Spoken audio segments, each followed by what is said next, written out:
Okay, I wish to welcome everyone, the speakers, the excellencies, ladies and gentlemen, and friends and participants to this important webinar, which takes place at a very dramatic period in world history, where we are seeing on both sides of the question, the dangers of escalation in conflict in Ukraine and other areas, but especially in Ukraine, and the need to bring forth the fundamentals of cooperation as a basis to reunite and build cooperation in the world. This is an issue that concerns everyone, all humanity.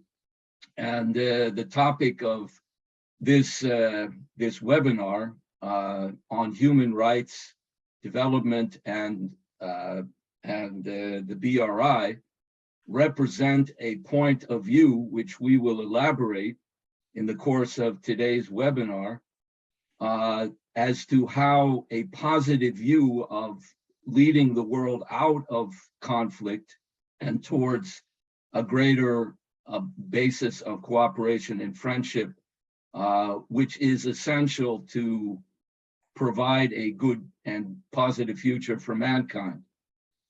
So with that being said, I encourage everyone to partake and realize the important period in world history that we are at, and hopefully on the basis of this discussion will be inspired to take positive measures to support the work that we are doing to promote the BRI as the Belton Road Institute in Sweden, and as providing vehicles for cooperation and friendship internationally. So with that being said, I would like to introduce our first speaker, His Excellency Ambassador Cui from China, the People's Republic of China in Sweden. And I would like to give you, Your Excellency, the word to begin your remarks. Please go ahead. Thank you. Mr. Chairman, Mr. Vice Chairman, distinguished participants, ladies and gentlemen, friends, good morning. I'm very glad to participate in this webinar to have the discussion with you on human rights development and the Belt and Road Initiative, and to exchange views with you on how the BRI promotes the development of global cause of human rights and the building of a community with a shared future for mankind. On behalf of the Chinese Embassy in Sweden, I wish to extend my warm congratulations on the convening of the webinar and my sincere welcome to you all. Human rights are an achievement and a symbol of progress of human civilization. Respecting and protecting human rights is a basic principle of modern civilization and a common undertaking of all countries. The Communist Party of China and the government of China combine the principle of universality of human rights with China's national conditions, uphold the rights to subsistence and development as a primary and basic human rights, uphold people living a happy life as the biggest human right, work for all-round development of people, strive to enhance people's sense of gain, happiness, and security, and have successfully opened the path of human rights development of socialism with Chinese characteristics.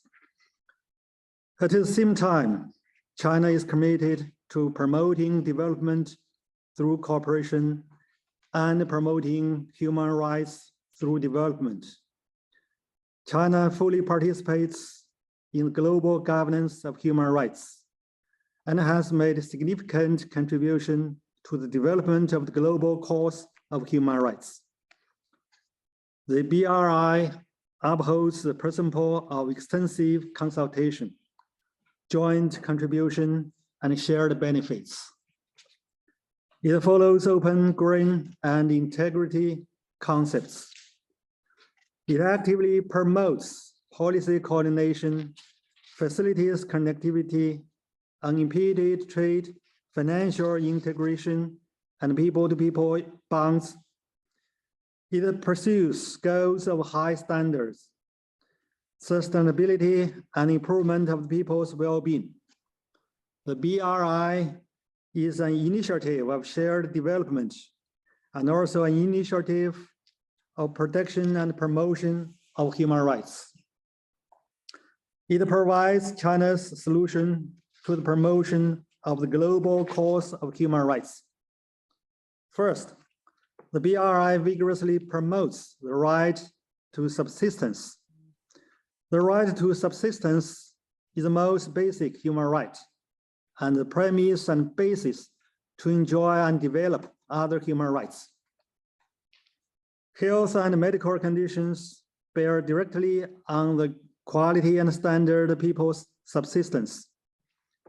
In recent years, China has been deepening health communication and cooperation with BRI countries under the Health Silk Road and has implemented a number of projects with significant influence, broad benefits, positive effects, and good reputation, which considerably improved the public health and medical services of relevant countries.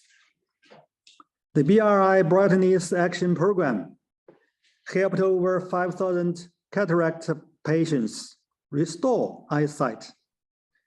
And the rainwater collection system in Kuwait helps local people to cope with floods. In the face of serious danger posed by the COVID-19 pandemic against people's life and health, China has cumulatively provided 4.6 billion protective gowns, 18 billion test kits, over 430 billion masks, and 2.2 billion doses of vaccines to 153 countries, including BRI countries and 15 international organizations. The China-Europe freight train kept operational even at the height of the pandemic, and the charted 82 routes that connected China and 200 cities in 24 European countries, providing important guarantee for timely access to medical supplies and daily goods for relevant countries. Second, the BRI effectively promotes the right to development. Development is an eternal theme of humanity and creates conditions for realizing various human rights. Through the BRI, we support and help many developing countries to develop economically and improve people's living standards, and contribute to the progress of the global cause of human rights. China has built 79 economic and trade cooperation zones in 24 countries along the Belton Road, cumulatively investing $43 billion in them and creating 346,000 local jobs. By implementing the hybrid rice poverty alleviation model village project in Burundi and building the mushroom cultivation center in Rwanda, we helped local people to shake off absolute poverty. Projects such as the Jakarta-Bandung Highway Speed Railway and the Haifa Port continue to be implemented, making contribution to closing the global development gap. As the World Bank estimates, the BRI will lift 7.6 million people in relevant countries out of extreme poverty, 32 million people out of the moderate poverty, and increase the trade of participating countries by 2.8% to 9.7%, global trade by 1.7% to 6.2%, and global income by 0.7% to 2.9%.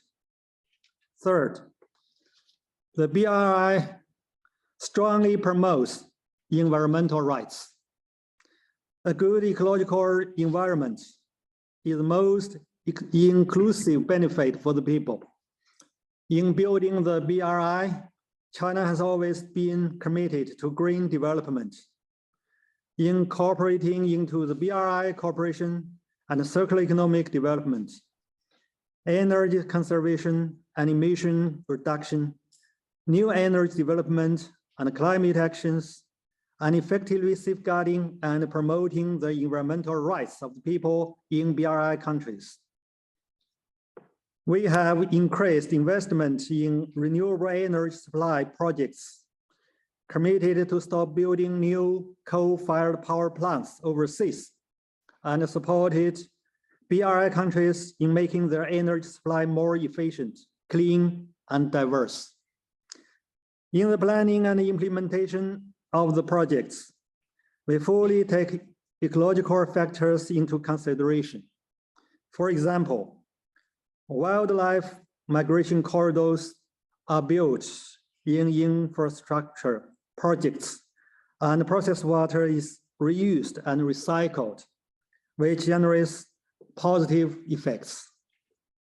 Fourth, the BRI significantly promotes the exchanges and mutual learning between different paths of human rights development.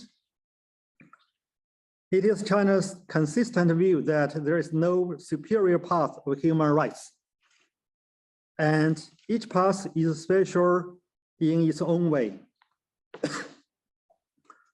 All countries have the right to independently choose a path of human rights development that suits for their national conditions. To impose one's own medical model of human rights development on others, irrespective of their national conditions and their people's choice, is undemocratic and hegemonic, which is against human rights are supposed to be, and will only undermine the global cause of human rights. The complex ethnic and religious situations and different political systems and development models in the countries along the Belton Road require more communication that can break through barriers. The BRI has become an important platform for different countries to increase mutual understanding, to enhance people-to-people connectivity, and to increase and strengthen exchanges and cooperation in education, science and technology, culture and people-to-people exchanges among the participating countries, which plays a positive role in making the global governance of human rights more fair, just, reasonable, and inclusive. In a world that is facing a combined impacts of major changes unseen in a century, and the COVID-19 pandemic, the aspiration for peace and development by people around the world is ever higher. Their call for equity and justice over even stronger, and the pursuit of win-win cooperation ever more resolute. It has become a shared hope of people around the world to improve well-being and to promote and protect human rights through development. In September 2021, at the United Nations General Assembly, President Xi Jinping proposed the Global Development Initiative, which represents another public good contributed by China to the global cause of human rights, giving priority to development and putting people at the center. The GDI focuses on the 8 areas of poverty alleviation, food security, COVID-19 and vaccines, financing for development, eliminate climate change and green development, climate change and green development, industrialization, digital economy, and connectivity. The GDI is broadly welcomed by international community, with over 100 countries and many international organizations, including the UN, expressing their positive and supportive attitudes towards it. And over 60 countries joining the group of the Friends of the GDI. The GDI, together with the BRI, will make a new contribution to promoting and protecting the right to development and other rights and interests of people in all countries, especially developing countries, and to promoting the global cause of human rights. As President Xi Jinping pointed out, to strive to deliver a better life to the people is the biggest human right. The Chinese side is willing to actively conduct human rights dialogue and cooperation with all sides on the basis of equality and mutual respect. Make joint efforts to promote the global cause of human rights and deliver benefits to people around the world. In a few days, the 20th National Congress of the CPC will be convened. The Congress will map out the development blueprint of China in next 5 years or an even longer period, and open a new chapter for China's development. It will also become a new starting point for the development of China's human rights and inject new momentum into world peace and development and the human rights cause. China will continue to be firmly and confidently committed to the path of human rights development that suits our national conditions and to meet people's aspiration for a better life. China will also continue to be a supporter, practitioner, and promoter for the healthy development of global cause of human rights, and will work tirelessly to improve the protection of human rights of the people around the world through international public goods, such as the BRI and the GDI, and promote the building of a better community with a shared future for mankind. I would like to conclude by wishing the webinar a great success. Thank you. 谢谢, Ambassador. Thank you so much for your remarks. I'm impressed by your mastery, sorry, of the English language. I hope one day that I will speak Chinese as well as you speak English. I just will mention China is a great civilization. It has been a civilization for more than 5,000 years. And the BRI is the greatest modern infrastructure project in world history. The fact that this is not really evident in the West as much as it should be is a part of the task that we will continue to work tirelessly to make clear and to promote. There are over 140 countries that have already joined the BRI in cooperation for development, and yet there is almost no word or no discussion openly about this in Sweden or generally in Europe or in the West. So we have a great a great project in front of us to bring this about and to inform more people about the work that is being done. So I will, in that light, wish to invite the next speaker, who will speak, in this case, before His Excellency Ambassador Mironchek, due to scheduling difficulties, but Erik Solheim is the former director of the UN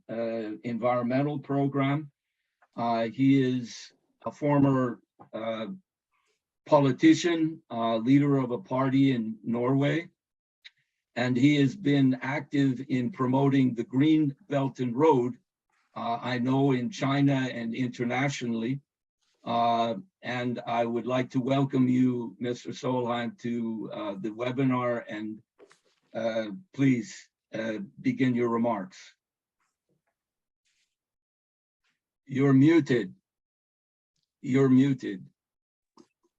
Thank you so much, and ni hao to all my Chinese friends. I could not agree more with you, Stephen. Than I would love to learn the fantastic Chinese language, and I feel so second class that I cannot speak Chinese. But let's continue in English, and I'm addressing you from Bengaluru, which is another important civilization. We are speaking about the Chinese and the Western civilization, but of course Indian is also one of the most important civilizations in human history. And Bangalore, that's the Shenzhen of India. It's the Silicon Valley of India, one of the most dramatically, positively moving cities in the entire world, bringing also, as China, millions of people out of poverty by the day.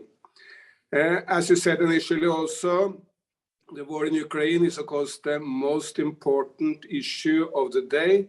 There's a lot of suffering in Ukraine, but added it has major impact everywhere else, on fuel prices, on electricity prices, on food prices. So while people are suffering in Ukraine and in Russia, there is also a major impact on poor people everywhere in the world. So there is a need for the international community to move fast to support a peaceful settlement to that conflict.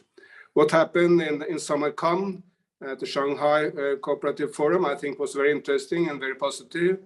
There, President Xi raised in the words of President Putin important questions and concerns with the Russian attack on Ukraine.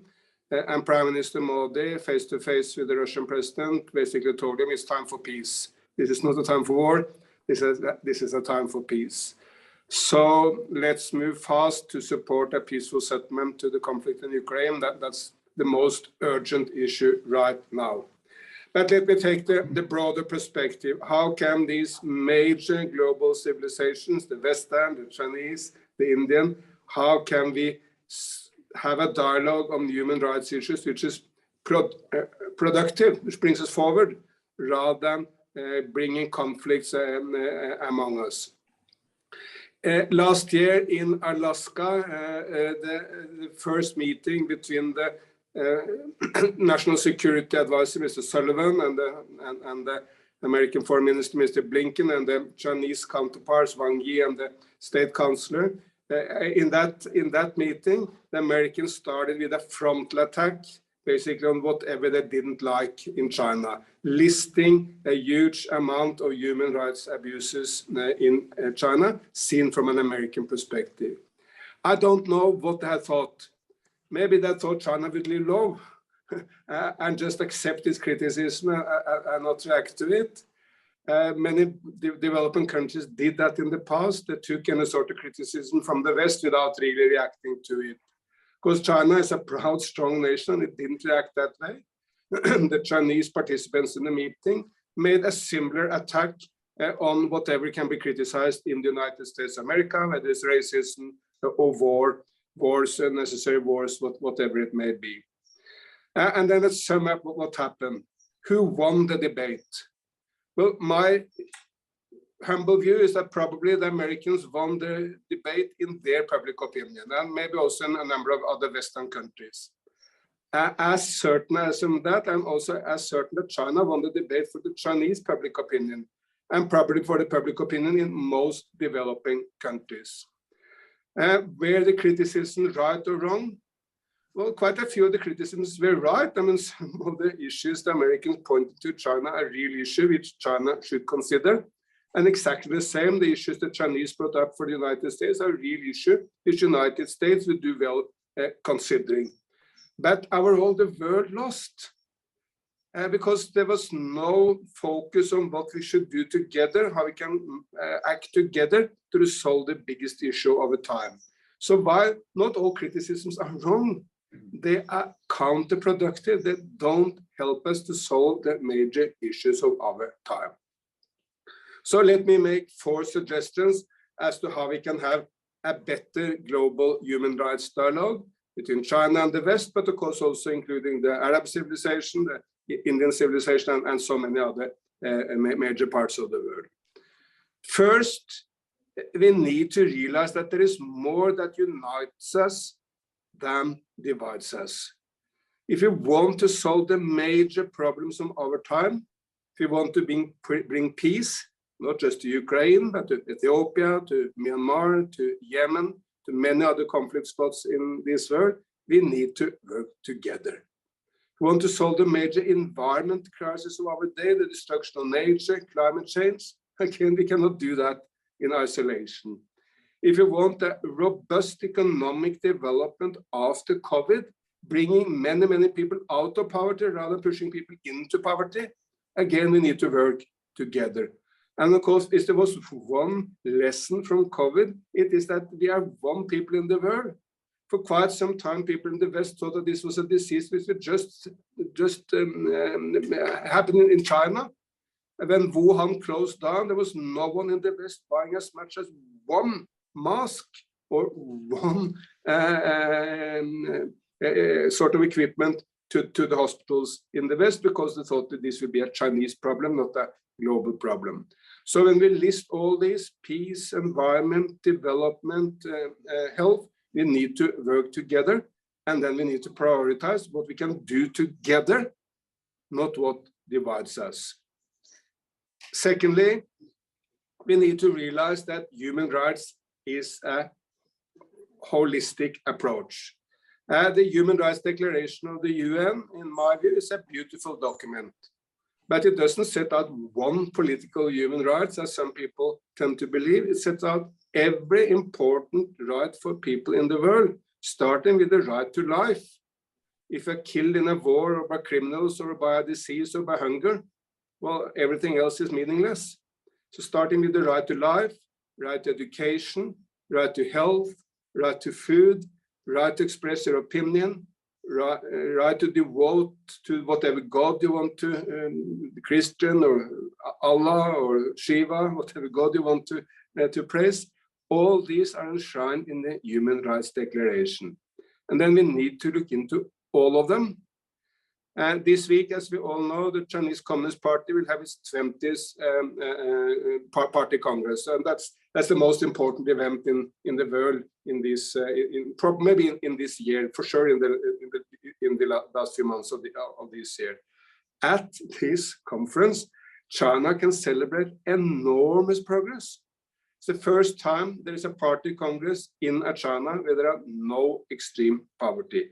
Even at the last party congress, there was still some extreme poverty in some of the most remote areas of China. Now that's removed. And that's the biggest success in human history. Never ever a nation has brought so many people out of poverty in such a short time.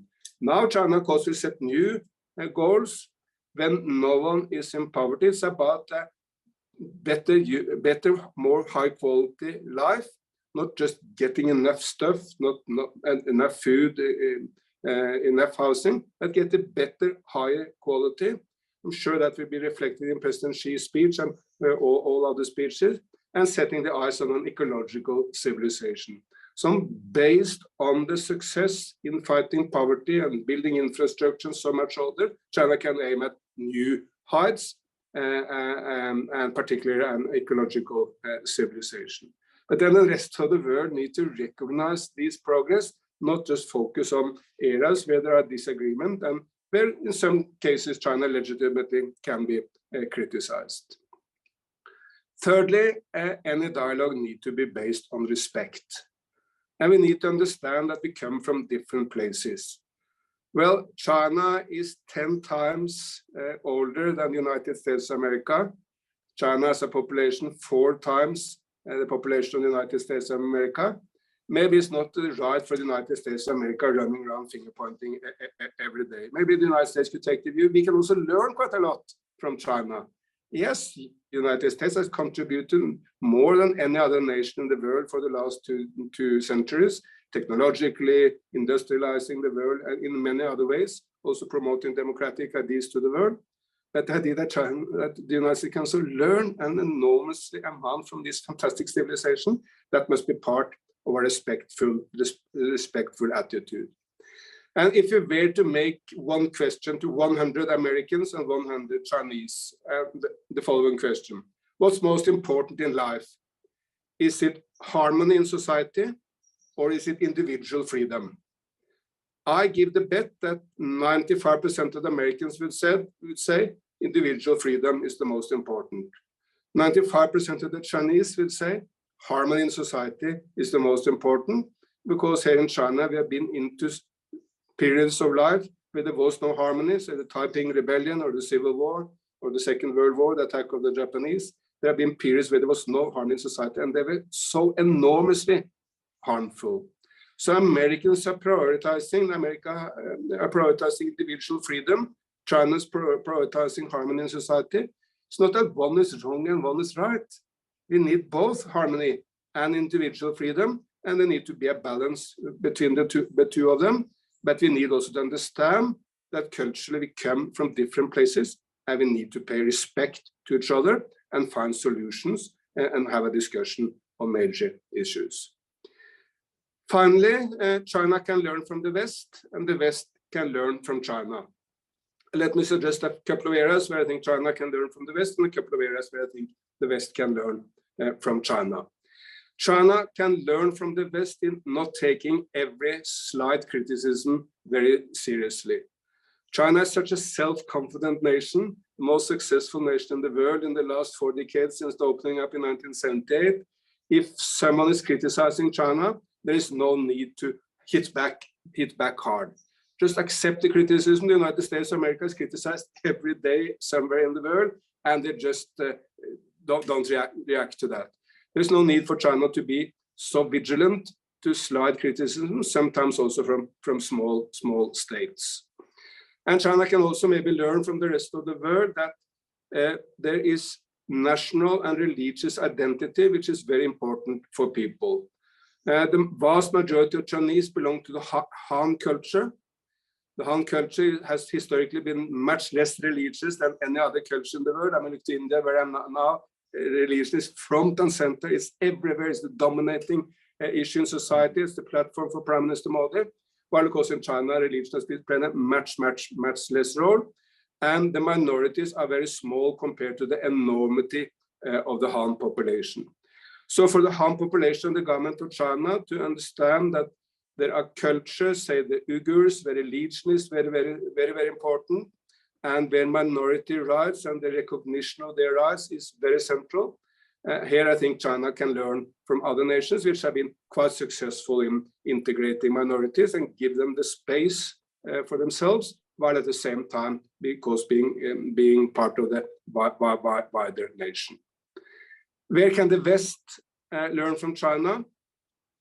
The West should stop finger pointing. That's a colonial attitude, believing that you are right and everyone else is wrong. The West should stop the idea that every nation in the world will be better off if they adopt our system. No Chinese believe that the United States of America should adopt the Chinese system. But the United States of America should also accept that China will never adopt the American system. It's not like the entire world will be better if we were all Westerners. We have different systems. In India today, there's a very strong boom of patriotism, very strong view that they don't want lectures from the West. They simply don't listen to it. Its time is gone, and it's counterproductive.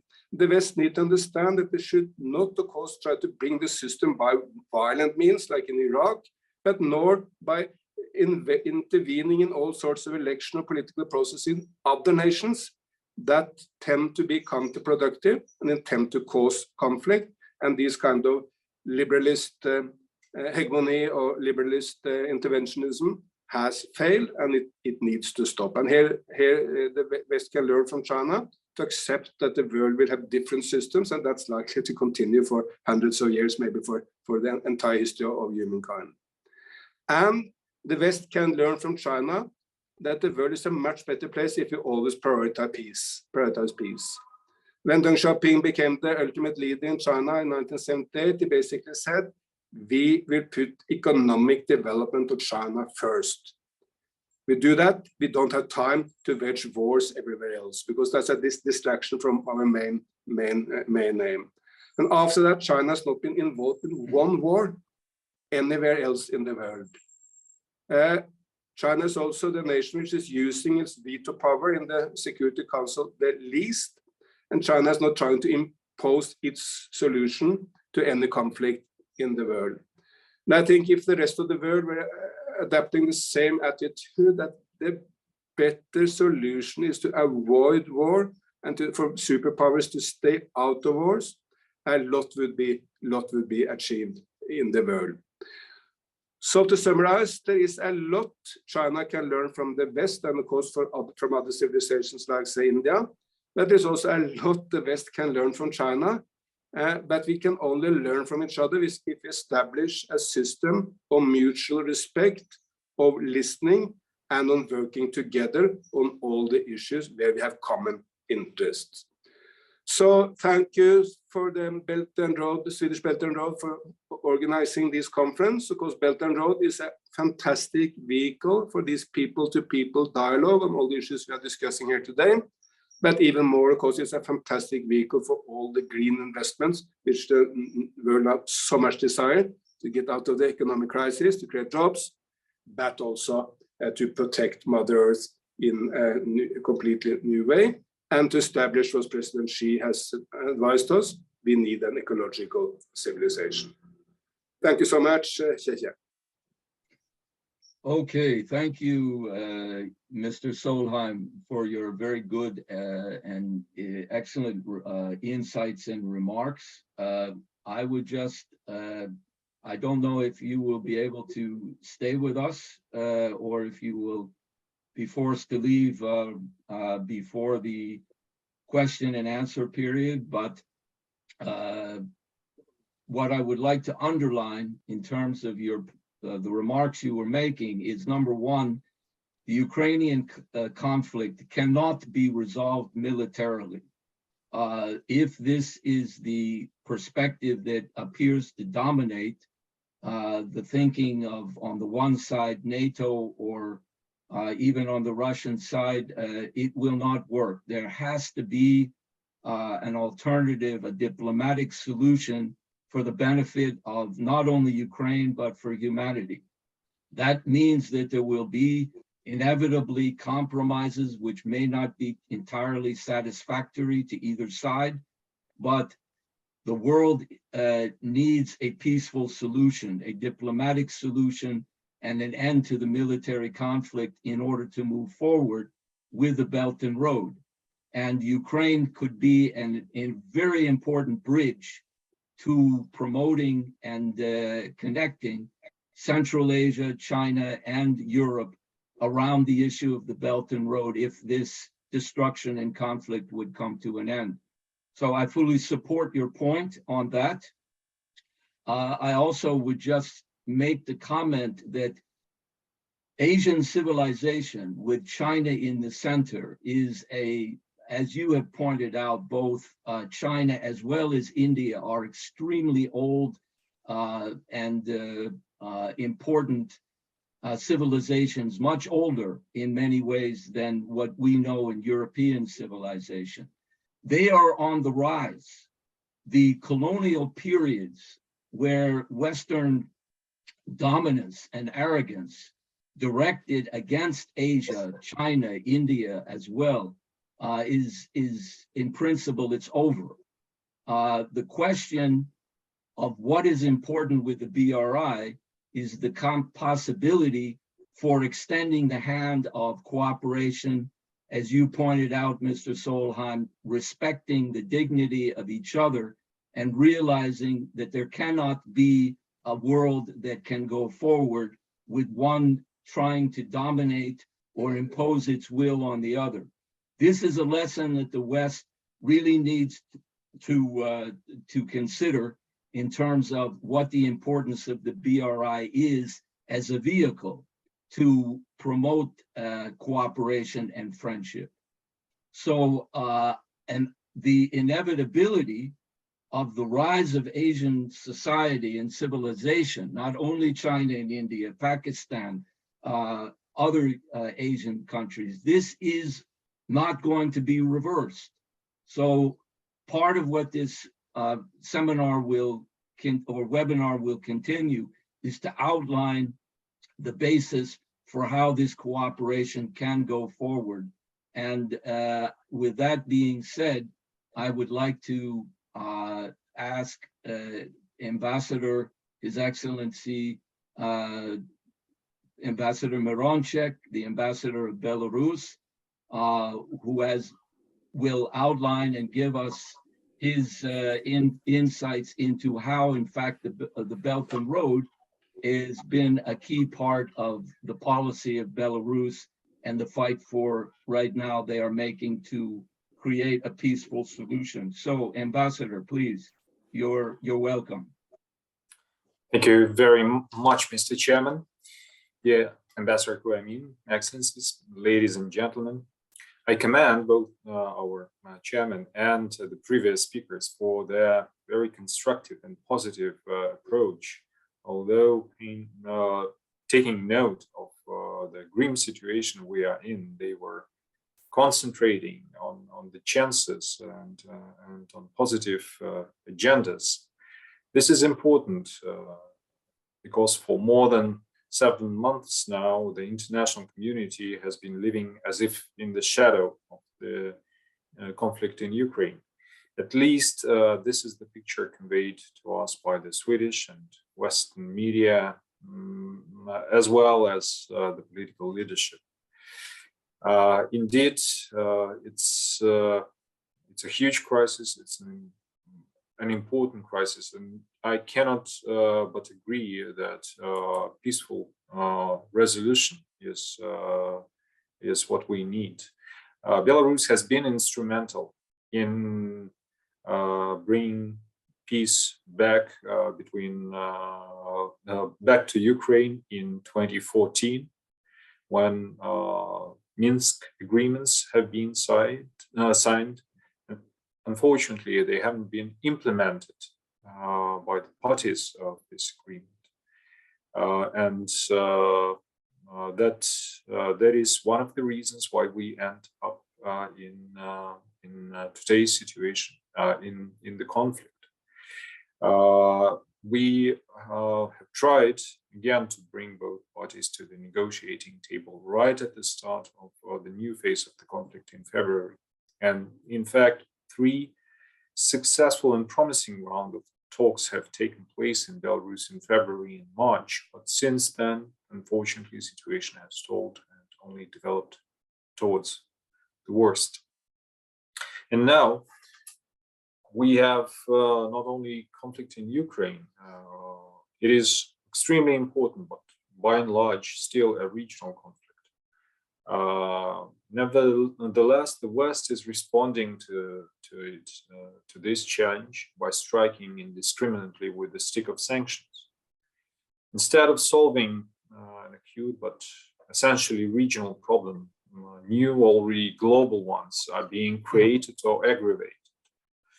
I'm referring to the food crisis, as well as the energy crisis, which have already actually occurred. Global financial crisis, the migration crisis, an arms race, and regress in the fight against climate change are looming on the horizon already. And they are caused both by the conflict in Ukraine, but also by an irresponsible way of reacting to it from the Western counterparts. I'd like to draw your attention that it is by no accident that the UN Human Rights Council has recently appointed a special rapporteur on unilateral coercive measures, sanctions, and human rights. And unfortunately, this rapporteur will have a lot to report to the Council. unfortunately, what we see are not only threats in the Ukrainian context. In particular, I'm referring to what the High Representative of the EU, Mr. Borrell, recently called the individual travel of a personality, meaning the famous trip to Taiwan. In this critical situation, China has shown an example of moderation and responsible diplomacy. Beijing's firm but wise response is one of those elements that allow us to look to the future not only with concern, but also with hope. Another example I would like to mention, example of hope, is the strengthening of regional structures, and in particular, regional structures in Asia and Eurasia. One of them is the Shanghai Cooperation Organization. At the summit of the organization held in September in Uzbekistan, Belarus officially initiated its admission as a full member of the SCO, which is, to our assessment, an example of genuine, non-confrontational and equal cooperation not directed against anyone. At the same summit, Presidents Lukashenko and Xi Jinping officially upgraded the level of relations between Belarus and China to an all-weather, comprehensive strategic partnership, which is a historic leap in bilateral relations. I'm delighted to note that an important component of our partnership is the China-Belarus Great Stone Industrial Park. It is the largest Chinese industrial park outside the People's Republic of China and an integral part of the Belt and Road Initiative. Besides being a new engine of industrial development of Belarus, the park itself indeed represents the new frontier, the new example of development in many respects. What we are constructing now together with our Chinese counterparts is, in fact, a city, a new smart and green city, which will be the new benchmark for the development of Belarus in many respects. The Belt and Road Initiative continues to function and not including in transport sector. As my colleague from China recently noted, there are 28 there are routes linking China with 28 European countries, land routes. I'm delighted that most of them pass through Belarus, and all of them continue to service trade between China and Europe, regardless of the current political situation and military conflict. Dear colleagues, the title of our event begins with the words human rights, and previous speakers mentioned this term on more than one occasion. That is absolutely appropriate. Article 2 of the Constitution of Belarus states that man, his rights, freedoms, and guarantees of their realization are the highest value and the goal of society and the state. Unfortunately, due to many reasons, also due to overuse of this notion of human rights, the notion itself as the concept of human rights actually degraded in mere buzzwords. More precisely, it has been reduced to a tool for exerting pressure on undesirable countries. I very much agree with what Mr. Solheim said about learning from each other and about Western approach to evaluating other countries. And again, I will quote a recent speech by Mr. Borrell. In a rare show of candidness, He recently described the approach practiced by the EU, and I quote, "We think that we know better what is in other people's interests." End of quote. Evidently, this is far from being true.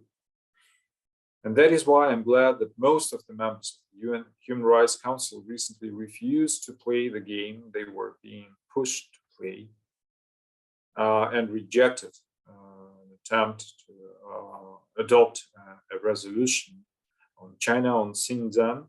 This was the topic of one of the seminars in which I had the pleasure of participating, where we looked in depth in the real situation and compared it with accusation voiced by Western critics. China, Belarus, all of us are defending human rights and will further promote them. But we will not give in to attempts to politicize and use this topic to stifle and to externally control the development of our countries. Dear colleagues, I see that there are speakers with concrete proposals, and I'll be delighted to listen to them and to report about them to my capital, because we indeed need fresh angles. We need fresh ideas to bring forward those promising initiatives which we are talking about today, Belton and Daud initiative being one of them. I wish the seminar success, and again, thank you, Mr. Brouwer. Thank you, BRIX, for bringing us together to discuss these important topics. Yes, thank you very much, Ambassador Moronchek. I wish to emphasize that the role of the Belton Road in Belarus is something that is virtually unknown in the, unfortunately, in the Swedish society at this time, because they wish to only promote the narrative that Belarus is allied with Russia and that Russia is nothing but the only explainable aggressor in the Ukrainian conflict, which is simply an incorrect and deliberately falsified picture of the aspects of the conflict. I think it's very important. We will continue to work to promote the positive role that the BRI is playing in Belarus and can play to promote more cooperation with Europe and with the BRI as a whole. So I appreciate your remarks on that. And I also think it's quite important to point out that Belarus has been playing an important role in attempting to bring about a peaceful settlement, as they had in the Minsk agreements that have unfortunately not been implemented. So thank you very much again for your remarks. I will also just say that one of the topics that has been mentioned in this webinar was the problem of censorship that we have in the West at this moment. This is a very big problem for us in Sweden. The Belton Road is generally not reported upon. Some of the remarks that will be made around the Shanghai Economic or Shanghai Cooperation Organization are generally not being reported for the Swedish public to understand or know about, especially in light of seeing a positive approach to economic cooperation as an alternative to war and conflict. So this is also something that we are working tirelessly to correct. And in that light, I would like to welcome our next speaker, who has a long background of diplomatic experience, Ambassador Sven Hirdman. He was the Swedish ambassador to Russia, as well as to Belarus. And we're very happy that he is working with us. I know he has actually written some remarks publicly in the Swedish press, criticizing the decision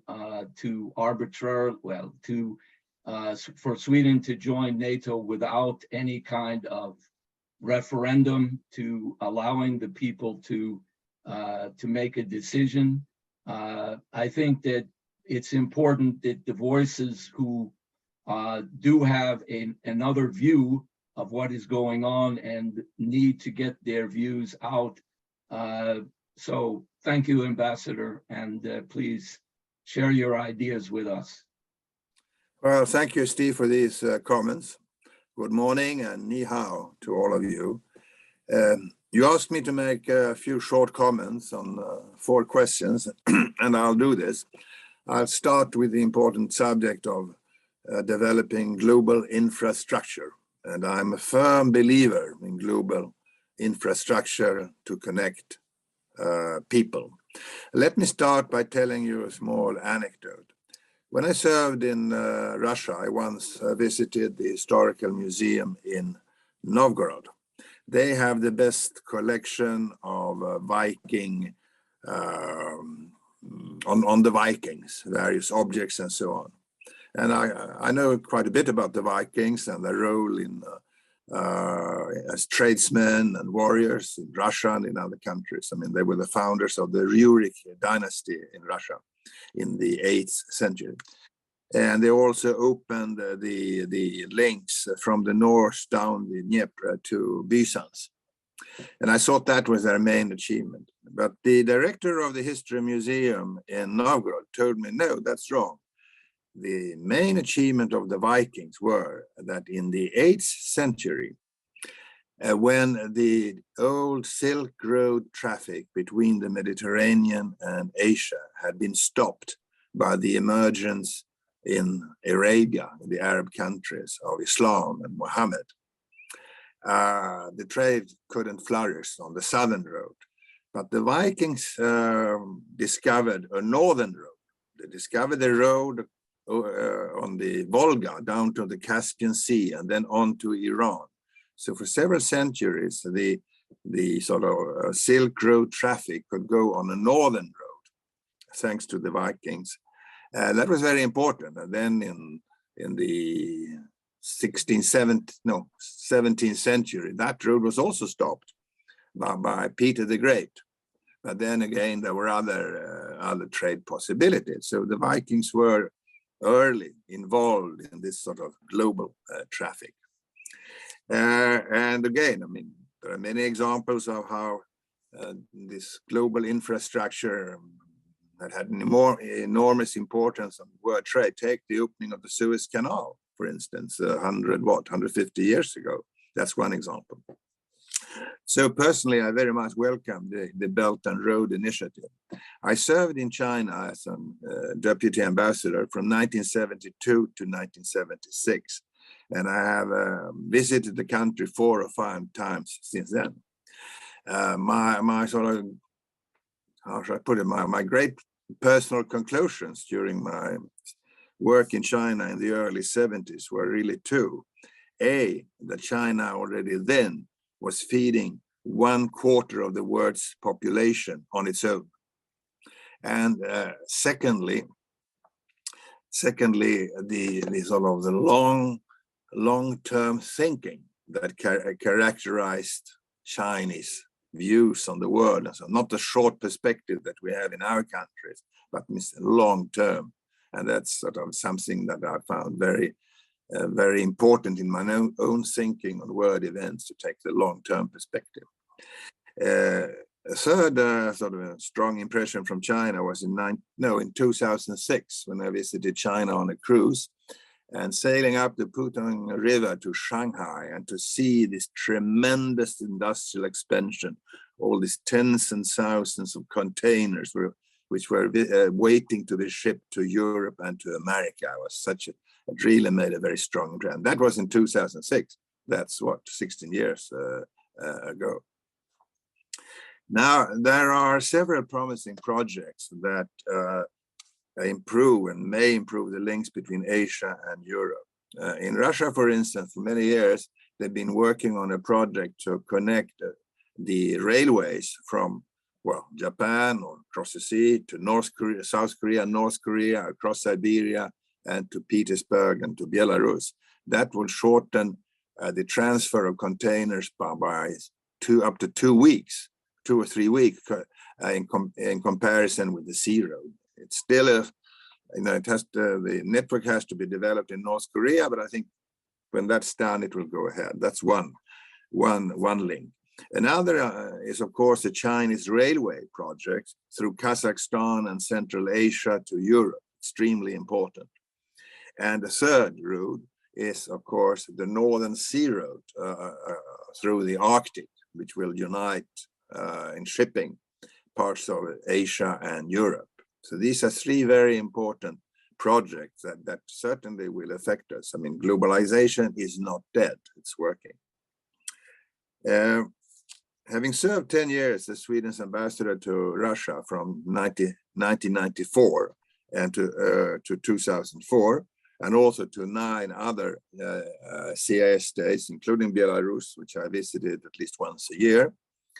I was also, and I'm still very positive, through the Nord Stream gas pipelines, which link Russia and Germany and the rest of West Europe. I mean, it's great, very much in favor of that. And I'm very much against all these sanctions that have been imposed in recent years. They're counterproductive. They don't serve any reasonable purpose. They're supposed to change the policy of other governments that will not lead to anything. They are harmful to our own interest. Let me say that very clearly. And also, again, perhaps I should, one more point on China. I very much associate myself with the comments of Erik Solheim on what we can learn from China and what China can learn from the West. And very, very good remarks. I want to emphasize that. Now, on cultural understanding, as a diplomat, I've served abroad for about 22 years in various countries, and I've gained a great respect and understanding for the cultural differences that do exist and for the importance of connecting peoples.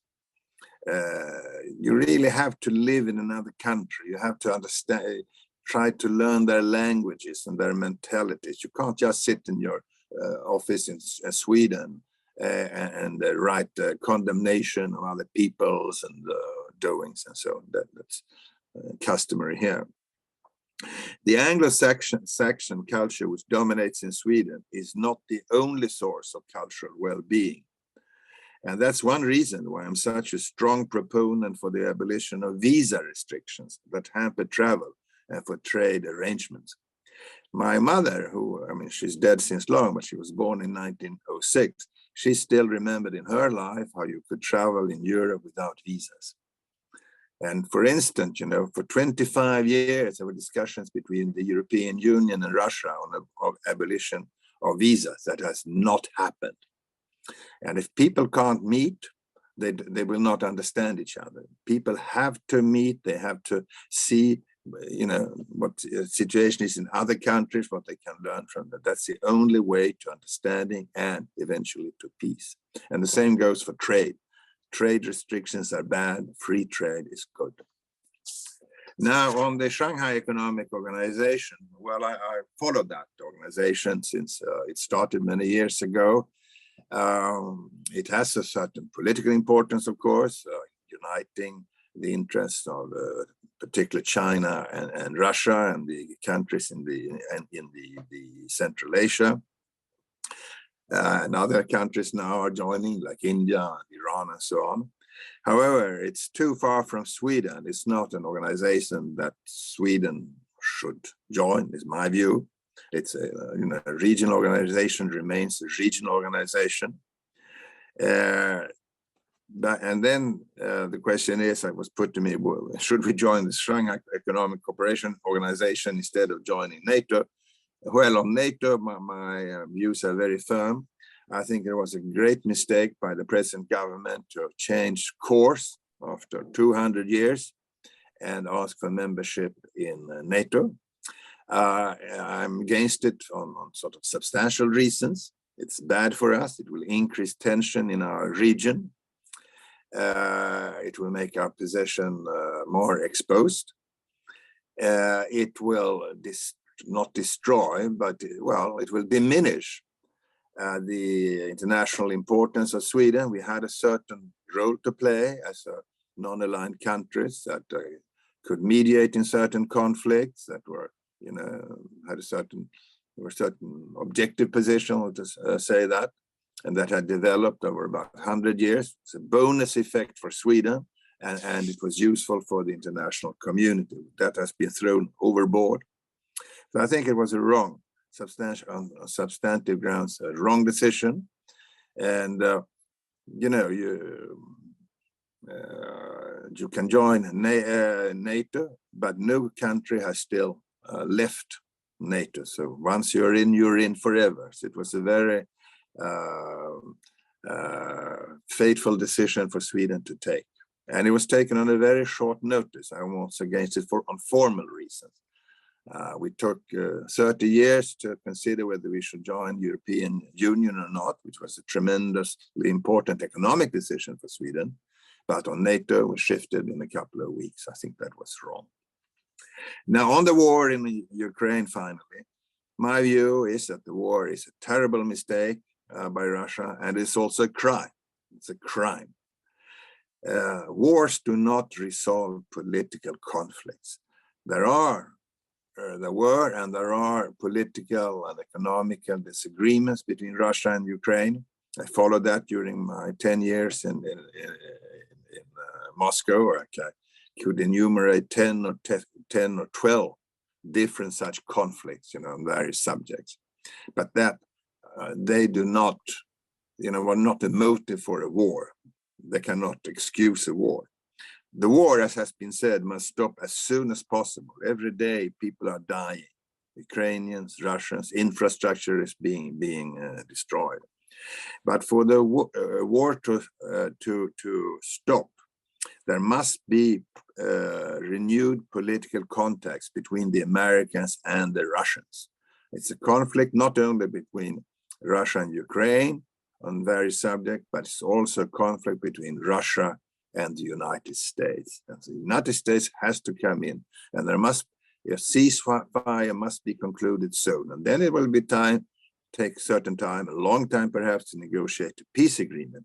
But we must have a ceasefire, and responsibility is now very much on the Americans to take an initiative there. Thank you. These were my remarks. Yes, thank you, Ambassador. Those remarks are extremely important and very much appreciated. Your thinking as a representative of former ambassador and the Swedish government are perspectives that I think need to be heard much more in Sweden. And I hope that we will be able to continue our contact and together with you to promote the ideas of peace and development, and that others will be encouraged to take a position like yours, which may be controversial, may not be in the mainstream, but I think is entirely intelligent and correct. And I thank you again for your participation in this webinar. Thank you. The next speaker who I want to welcome is Dr. Hassan from Pakistan. He is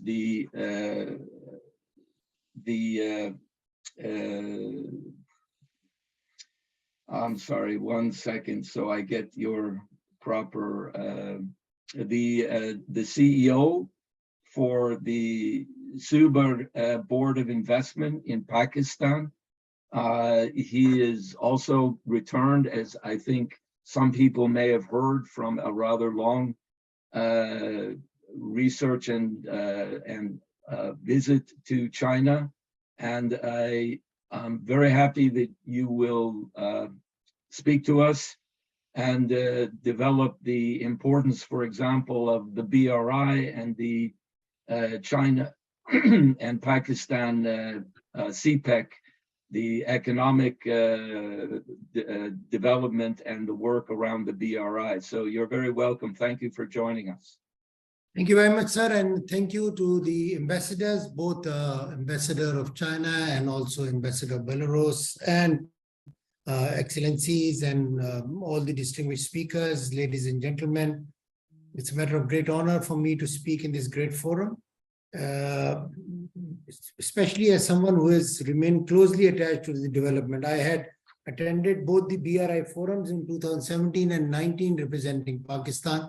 So each time I came back to Pakistan as the project director for China-Pakistan Economic Corridor, I felt proud because Pakistan was mentioned as a good case study. And this in an international forum happens not so frequently. So BRI gives us a lot of hope and opportunity, and I'll speak about this how and I think in our own individual environments that we all belong to, we can relate that to the development. I also believe that this event is happening at an extraordinary time when the world is facing COVID uncertainties and economic challenges compounded by the Ukraine crisis. The conventional wisdom, I believe, ladies and gentlemen, continues to grapple with national priorities that are shaping against globalism, with global firms becoming locally engrossed with multidimensional domino effects. These global challenges are the biggest stress tests that international development cooperation and regional integration initiatives have ever to face. And I will relate this to how human capacity and development needs to be encouraged in terms of their rights, actually.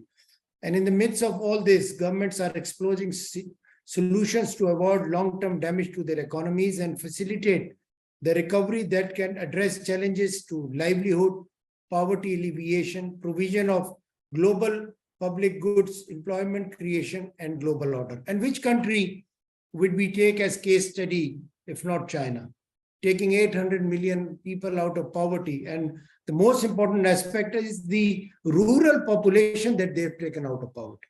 And if we cannot learn from this, then we will fail, as most of us are baby boomers, fail to pass on the baton to our next generation because they are expecting a lot from us. Ladies and gentlemen, we are not just interconnected, we are now interdependent. We are impacted by technology and by climate, and speaking from the province of Khyber Pakhtunkhwa, our agriculture fields have been damaged, a lot of lives have been lost, and what more can this climate change and global warming can have than what has happened in Pakistan. And I'm happy to state that when I was traveling back from Beijing day before yesterday, I had Chinese team. I was the only Pakistani in the China Air airline, and the rest were all a team from China who were coming here to participate in flood relief operation, wearing their typical suits. And I felt proud to be part of them and be part of their team. So this is the kind of influence China is creating. Due to the prominence of China and other emerging powers, the new globalization might be more respectful of sovereignty and is more economic and less political. This is my hope, and I would present a model at the end in one slide that I have. As a region in transition, confronted by number of challenges for creating new jobs opportunity, also poverty alleviation and development, and boost sustainable industrial growth, we need to fast find solutions to these issues and path of stabilities for ourselves and the region.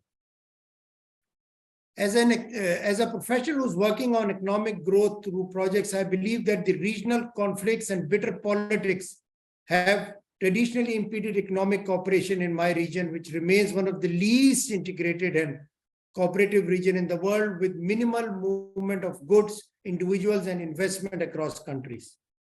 Despite the fact that the Declaration of Right to Development was passed in 1986, the development with shared prosperity has not reached the desired attention.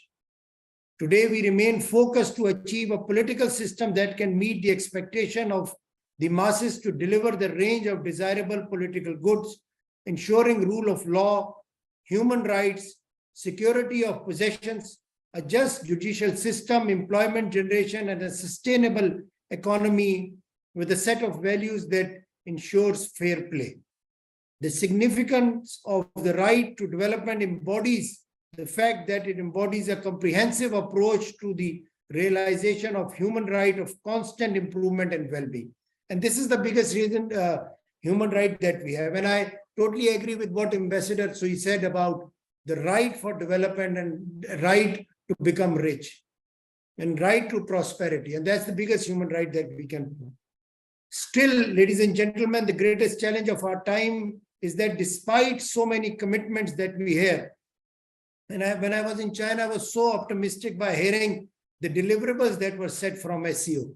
And Stephen, I do agree that, such things are not discussed in the West. SCO has brought a lot of promise, and when our leadership came back, they were quite optimistic about how SCO can contribute as being part of, most of the countries are part of BRI. Still, a sizable population is not even on the development path and is caught up in the poverty trap. Peace and development are irreversible trend in the world today. The principle of international law and the right to have become right to development have become an international norm. The recent conflicts and challenges are moving the world towards a new era of a fully multipolar world with a statement like, you are with us or against us. I'm again being echoed, and the long-arm jurisdiction impede in the path of global agenda for development for all. I think as proponent of development, of global peace, as most of us are, and perhaps the participants are, we need to forge new alliances, agendas, and initiatives so that, world can be a better place for the next generation and a most prosperous world. Ladies and gentlemen, globalization has been a defining factor. The global economic structure evolved on this basis for the last 3 to 4 decades have several challenges as we speak.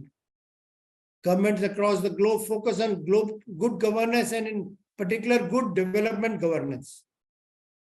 In most cases, we explore national, regional, and global connectivity and markets. And I believe, ladies and gentlemen, and in this situation, the thing that is profoundly making changes is the Belt and Road Initiative. And for me, Belt and Road Initiative and China-Pakistan Economic Corridor are the beacon of hope for prosperous Pakistan and the connected region. Our answer to all the problems that I have highlighted is that we should have a focused approach to the completion of BRI projects, including those in CPEC, and achieving its desired objective of win-win economic growth. Even before the COVID-19, China had pledged strong support for free trade and globalization. It has been the force behind institutions that support the new global dynamics like the Belt and Road Initiative, and also the discussion we had on the Global Development Initiative that the government of China is now promoting. And I think BRI, GDI, right to development, human rights, and poverty alleviation should be, and of course, climate change should be highest on the agenda of any discussion that we have. For us in Pakistan, the CPEC initiative is connecting Pakistan through railways and road networks with Afghanistan, China, Central Asia, and offers a unique opportunities of capitalizing on the transforming geoeconomic realities.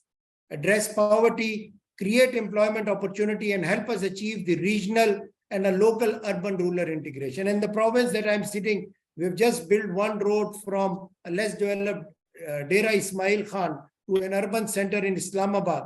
And I have seen an investment flow in just 1 year for $2.3 billion in various sectors. This is how what China says, if you want to become rich, build roads. And this is how BRI and CPEC is helping Pakistan.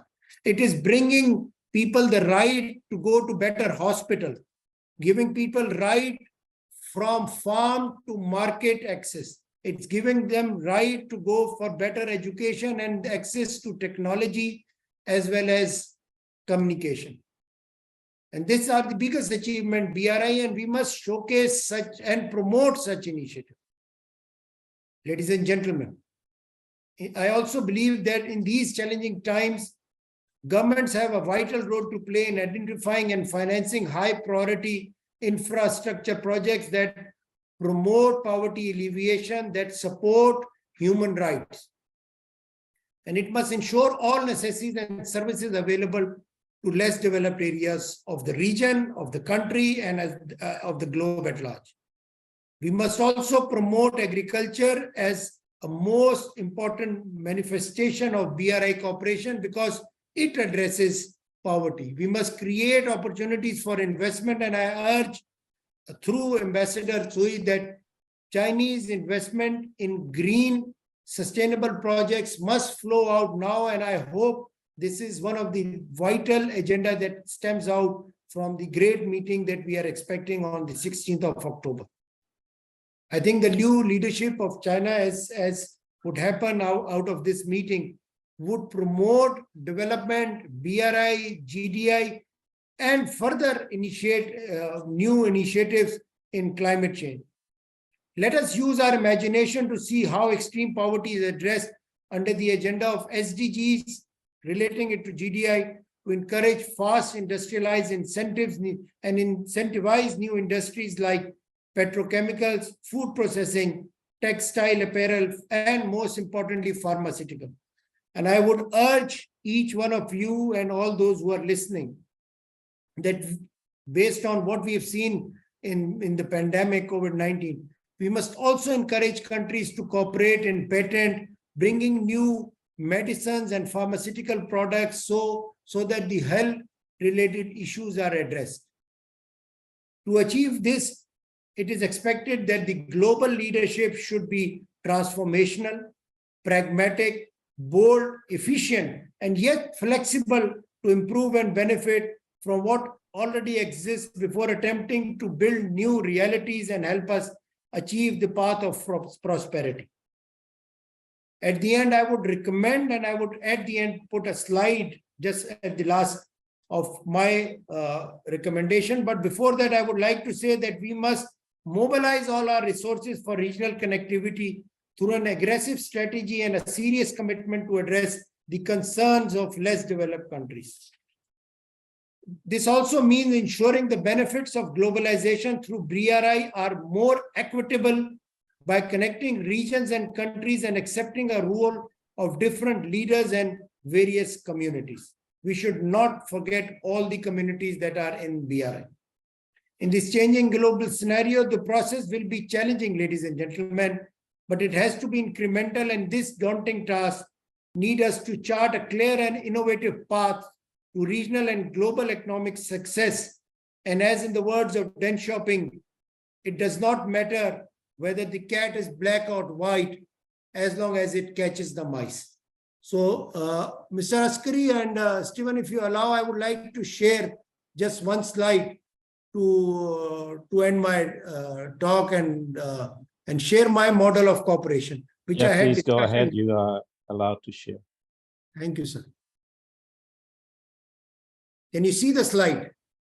Yes. So my model that I had If you use full yeah, sure. slideshow.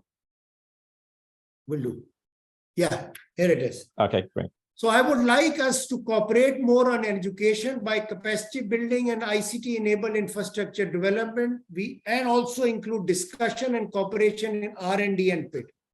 In tariff reduction, I would like us to discuss more to eliminate tariffs on beyond the products that are being regulated traded. Let's be selfless. Let's talk about areas, especially in healthcare, in agriculture, which can address and make this world a better place. We should look at accommodating rules and give firms more flexibility to source in. We should, it is others, not three. Also create dialogue linkages between chambers and business community, because those will be, and of course scholars, but more importantly, because we discuss a lot. I think chambers and business community should create more opportunities through which we can address poverty alleviation. And I think I am happy to report that such a dialogue happened during SCO. We must encourage amongst ourselves, led by the leadership of China, to focus more on Green Development Fund for infrastructure and SEZ development. Because SEZ provide us a platform to experiment and work on economic growth. We must work on seamless and continuity of policy and rule, and which is one of the pillars of BRI. As they say in my field, the shortest or the smallest of bottleneck creates the biggest of constraints. We must also work together to create additional liberalization of services sector, including those related to supply chains, to generate efficiency. And last but not the least, we must work on e-commerce and digital trade and offer more provisions related to e-commerce. And I would urge Ambassador, both from Belarus and China, to encourage countries to have more dialogues as far as e-commerce are concerned. I would end on this, and I hope Henry Tillman will take more from where I would do, because he's full of ideas as far as trade liberalization is concerned. So I thank you all, and thank you, Mr. Askari, Mr. Stephen, for getting us all together. Thank you. Sheshe Niman. Thank you very much, Doctor. It's very clear your position of the importance of the BRI as a development perspective for Pakistan. The China-Pakistan Economic Corridor is a well-known aspect of that. I would just say that even in light of the role of Sweden, that the Belton Road Initiative, which has, as said, over 140 countries, is open, very open to Europe, the United States, and the world as a whole.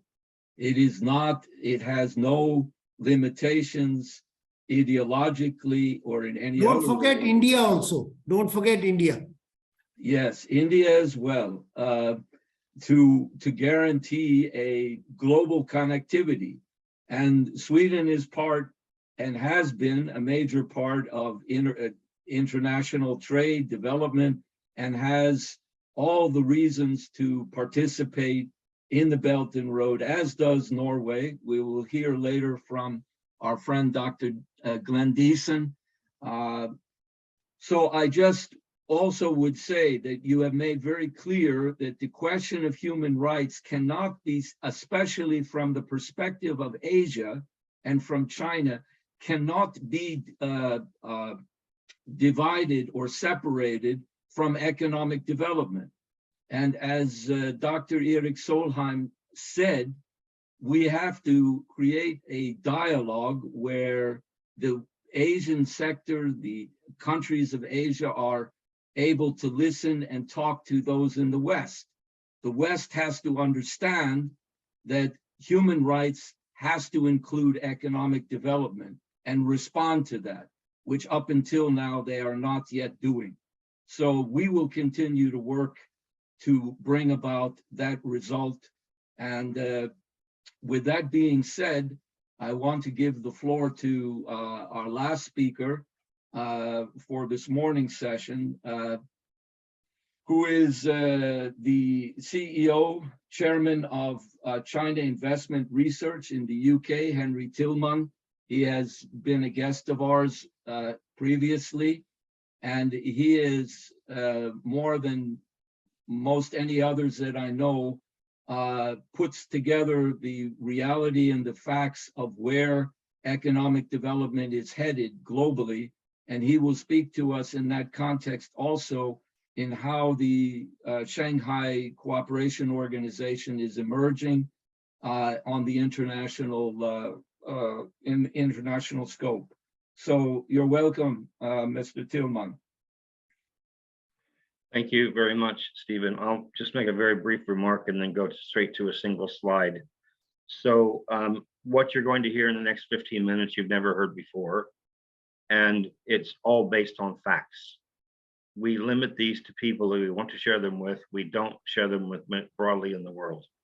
And some of the people that are listening today are listening because they want to hear these and they know me.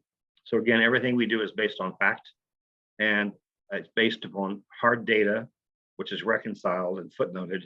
And then also we do work with a number of governments who are interested in these kind of facts.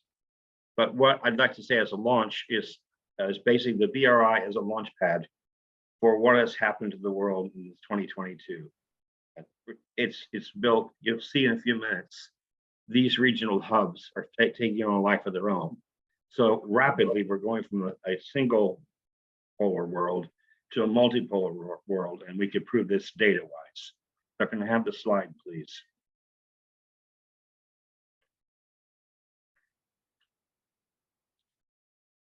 Thank you. Could you make it broader for me? Thank you, Hassan. If you can.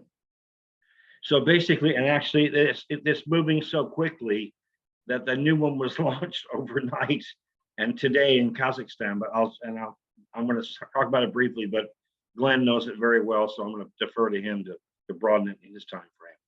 So, very briefly, ASEAN you'll all know because that's been around since the late 19th. The last one that joined is 1999. Timor-Leste's joined in 2023 next year. You'll know that already. But let's talk about SCO, which we talked about Shanghai Cooperation Organization before. What I want to talk about there, though, is how that's coming together as an independent organization. So for the first time this year in its 25-year history, it came up with a proposals to have a single investment platform among all countries together. It came up with a proposal to have a single agricultural platform for all countries to function together. And it came up with a single platform of a currency platform, obviously tilted towards the RMB going forward. So that's the SCO, and just the color scheme first, and we'll get into the arrows next. It's important to note, as we heard before, the SCO has different leaders every year. The last 2 years are Uzbekistan, which did a fantastic job. That's a huge growth. You'll see an arrow in a few minutes here. The next year is India to lead it. Again, coming together, single policies. Yes. Secondly, I want to alert people to the Abraham Accords in the Gulf. These were formed in September 2020, and it was a concept originally to get Israel's technology to work with the UAE's capital. What has happened is the 75 years of infighting have disappeared based upon trade flows and huge amounts of cross-border investment. You're talking about multi-billions a year already flowing with these companies alone. It's just these 5 countries alone. And within that, you'll see back to SCO, there's a number of other countries that want to join that are queued up, as we heard from Belarus, which is an integral part of any cross-European component, as you heard before. Minsk is it.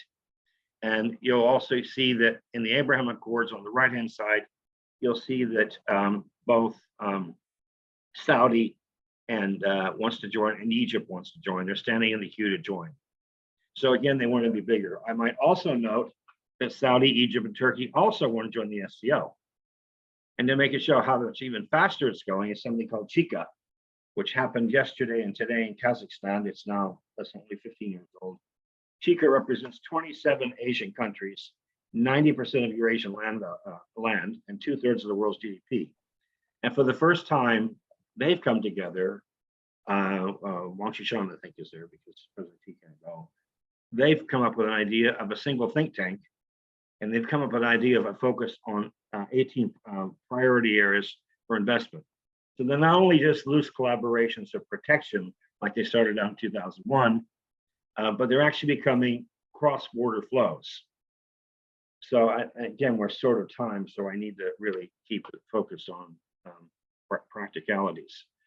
So first of all, on the map, you see the flows. You'll see the flows stop in Morocco, and they're inter-Asian flows and inter-Gulf flows.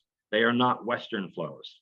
This is a massive change from 10 years ago or even 5 years ago, because the world is beginning to realize this is Asians' century, and not just Asia, but also Middle East and also the Gulf, as evidenced by as what I just said. So the 27 countries in Chika, again, which Glenn can cover, also involve 6 Arab countries.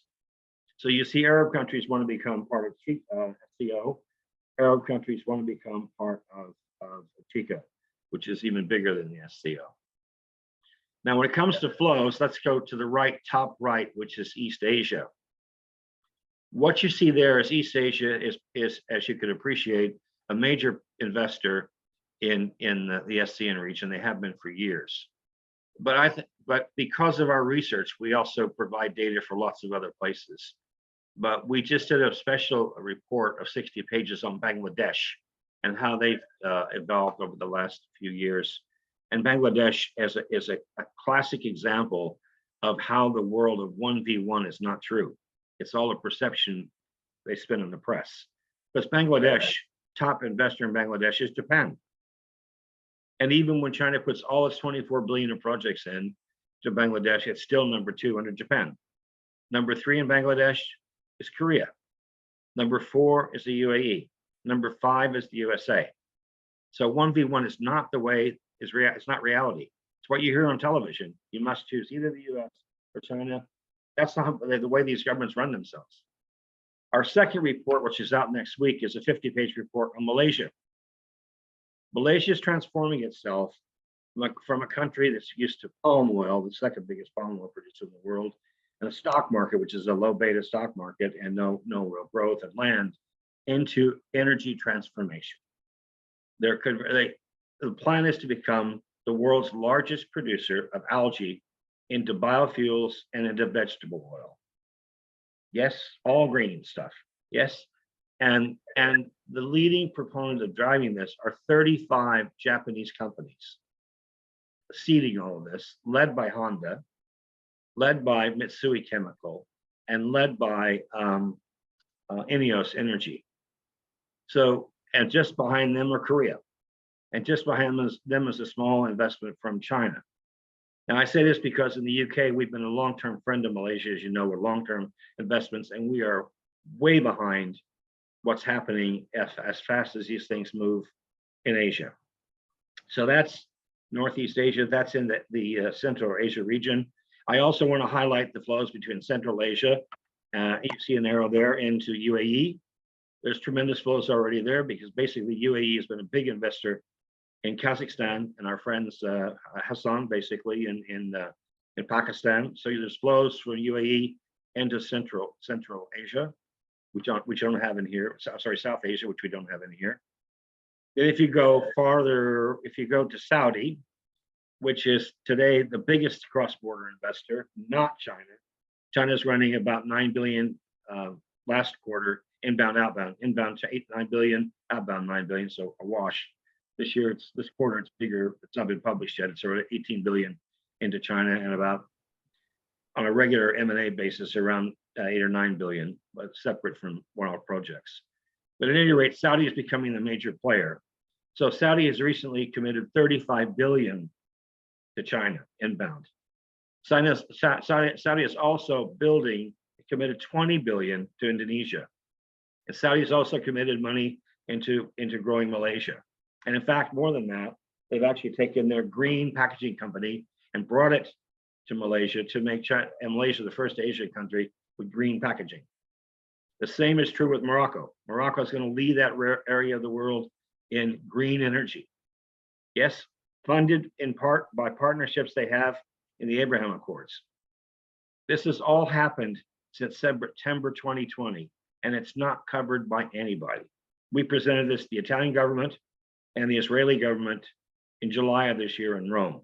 We have all this data, by the way, if it's helpful to you. This is how fast the world is moving.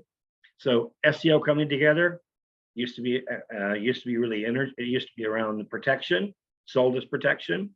That's not true anymore. It's becoming economic, as you heard from Stephen a few minutes ago. And the same with the Middle East. 75 years of warring with each other. Now cross-border flows across all this area. And as I said, and then Chica is coming together for the first time with actually its own deliverables, where we could probably be helpful to them. I'm not really sure how much more time I can have with this to cover it, but to show you just how fast this is all moving. Not the first thing on here I told you about was September 2020, and now look at these flows. It's extraordinary, and no one covers it. So when I listened about how the Belton Road, it is true the Belton Road was a fantastic 4 trillion face amount of investments, which were done by April 2019. That's true. But this is all equity. This is the next level of building it out. And it's intercapital flows. And it's not led by China. That's just a fault. That's false.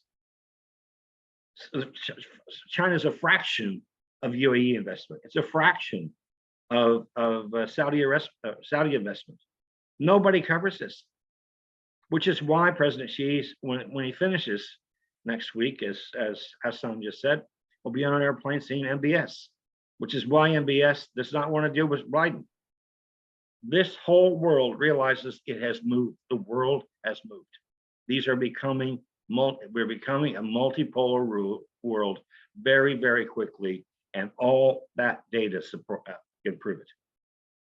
Now, if I can move it to the next page, because I'm going to keep it going, then leave quickly because it's short of time. I always end my speeches in China, as all you know, for all of your years in China, is always a big thank you in red. Well, I stopped doing that. I do that because I run two autistic charities, and partially autistic myself. And so I always enter with something that one of our unemployed people in the theater world wrote an autistic musical. And I like the term of one people, one planet. But below that, I've published with the Chinese government. They use our data on healthcare, and just as these are the most important things to me, is health, green all over the world. In health, I published with the Chinese government the last 3 publications on COVID. We hope to finish a 4th next year. And this is particularly showing that China has outsourced their vaccines to 29 countries, now up to 33 countries. Yes, for people to manufacture locally in the country, to keep the funding in the country, and ultimately these could be things that could be used not just for COVID vaccines, but also for vaccines that are Hep A, Hep B, etc. This will have a market effect on profit margins for the world's pharmaceutical companies.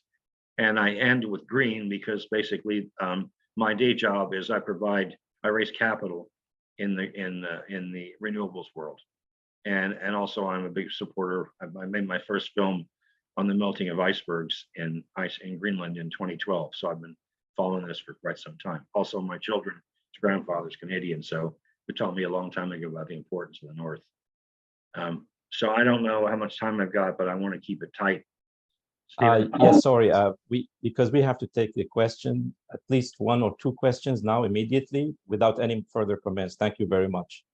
Stephen, can you read the first question? Because I think His Excellency Ambassador has to leave in 10 minutes. Yeah, I can do that.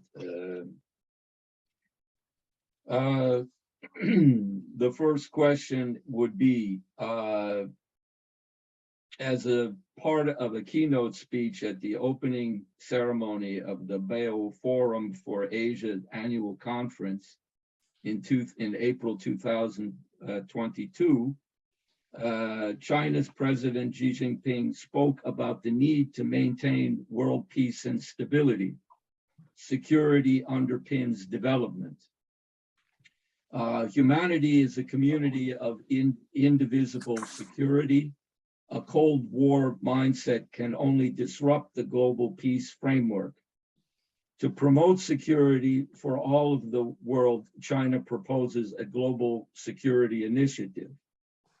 How can this initiative from China help to bring about an end to the military conflict in Ukraine, and hopefully by doing so, achieve the results, open the way to Ukraine's economic recovery as a bridge between Asia and Europe for cooperation along the lines of the BRI? So, Your Excellency, please. OK， 谢谢刚才的这个提问。习主席首次提出的全球安全倡议啊，明确回答了世界需要什么样的安全理念。各个国家呢应该怎样共同努力来实现这个安全的这么一个目的，或者实现这个目标。我觉得这很好的弥补了人类和平赤字啊，这个贡献了呢中国的智慧，也妥善的应对了呢国际社会啊这个面临的安全挑战啊。这个重要倡议提出啊，回应了国际社会维护世界和平、防止冲突战争的迫切需要。明确的顺应了呢世界各国要坚持多边主义、维护国际团结的共同追求，响应了各国人民呢共克时艰、携手开创美好世界的这个普遍愿望。Well, thank you for your question. The Global Security Initiative, first proposed by President Xi Jinping, or the initiative of GSI, clearly gives an answer to the question of what kind of security the world needs and how do countries around the world work together to realize this security. The GSI tackles the problem of peace deficit and addresses the international security challenges.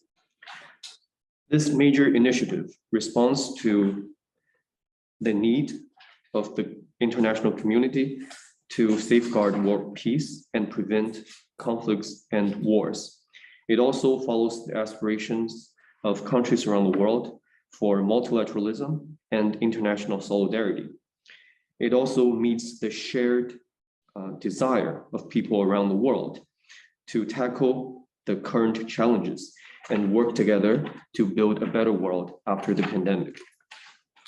在这个中国的安全倡议当中啊，习主席提出啊，要坚持共同、合作、综合和可持续的这个安全观，提出了呢要坚持尊重各国的主权、这个安全和领土完整，提出了呢要坚持遵守联合国宪章的宗旨和原则，也提到了呢要坚持重视处理好各国家的合理的安全方面的关切，还提到了呢要坚持通过对话、协商和谈判来解决彼此之间的纷争和麻烦，同时呢还提到了要统筹好传统的安全和非传统安全方面的问题，我们称之为呢这个有6个核心的要义，这就是中国的关于这个全球安全倡议的主要精神和内涵实质。Well, in the GSI, the commitment to a common, comprehensive, cooperative, and sustainable security vision is included. This security initiative also includes the 6 major security commitments, including respecting the sovereignty, territorial integrity of all countries, respecting the purposes and principles of the UN Charter, committing to the legitimate security concerns of all countries, and a commitment to resolving the differences and disputes between countries through peaceful means, through dialogue and consultation. It also contains a commitment to having a coordinated approach towards the conventional and non-conventional security issues. This GSI is underpinned by 6 commitments. 那么这些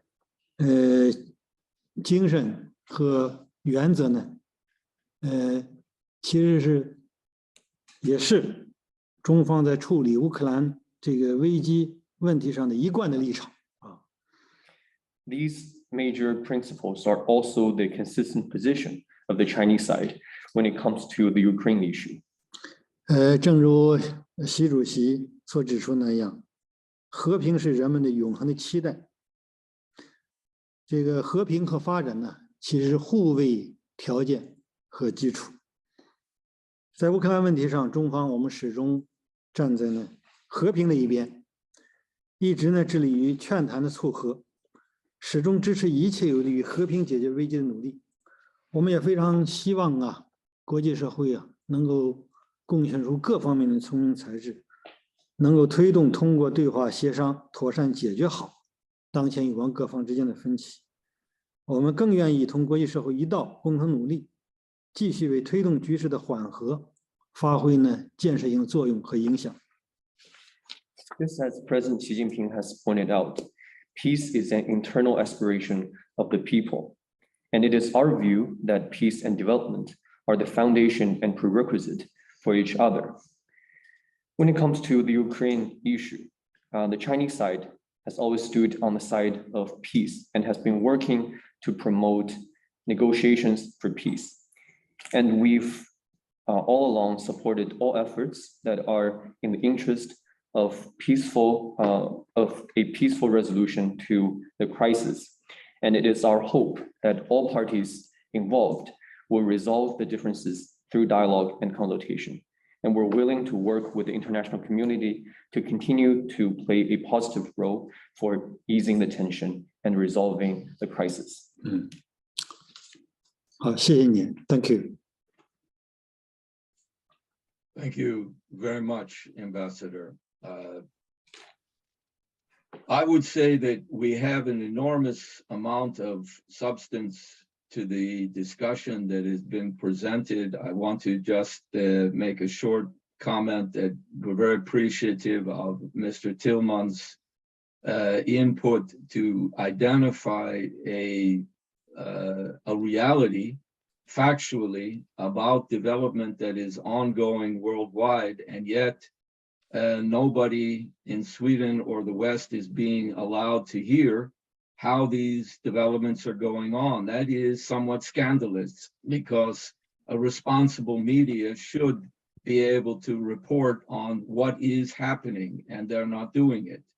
I think that's an important continued part of the work we're doing. I appreciate your input as usual, Mr. Tillman. I also want to say that Dr. Glenn Deason will continue to, as Mr. Tillman has pointed out in the afternoon session, to continue the theme of that discussion that has begun in terms of how development is unfolding.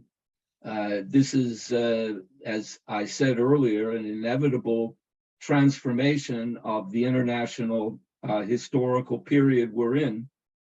And it is only in the Western interest to find the ways, as Dr. Erik Solheim pointed out, to respect and work together to bring about a cooperation rather than to continue to allow conflict, which will not be solved militarily. And the danger, of course, we all are watching, is the attempts to resolve this conflict militarily represent extreme danger to all of humanity. So we have to take the other course that we are proposing here. There is no other sensible way to go. Are there some other questions that should be raised to the panelists from the participants, Mr. Asghari? Well, there is one question which was submitted. It's more technical. I can read it from Yin. It says, media reported that Norway had to buy electricity from Sweden simply because it could not transfer its electricity from the north to the south due to the lack of electricity transferring infrastructure. Does Norway think that this can be potential opportunity for the BRI to play a positive role in solving this problem? Thanks. I can just answer quickly that we have a similar problem as Norway, because we have electricity generation capacity in the north, but we are also unable to transfer it to the south. That's why we have problems in the south. And therefore, I don't think the media reports are so correct, because transferring electricity from northern Sweden to northern Norway doesn't help either country. The problem we have had is that we shut down the power generation capacity in southern Sweden by shutting down nuclear power reactors that were perfectly capable to work longer. And that's one reason. I mean, the BRI can help. If China has any special technologies would help the transfer of high voltage power over long distances, of course, this would be great. But I don't know if Glenn or Mr. Hirdman has any comment on this.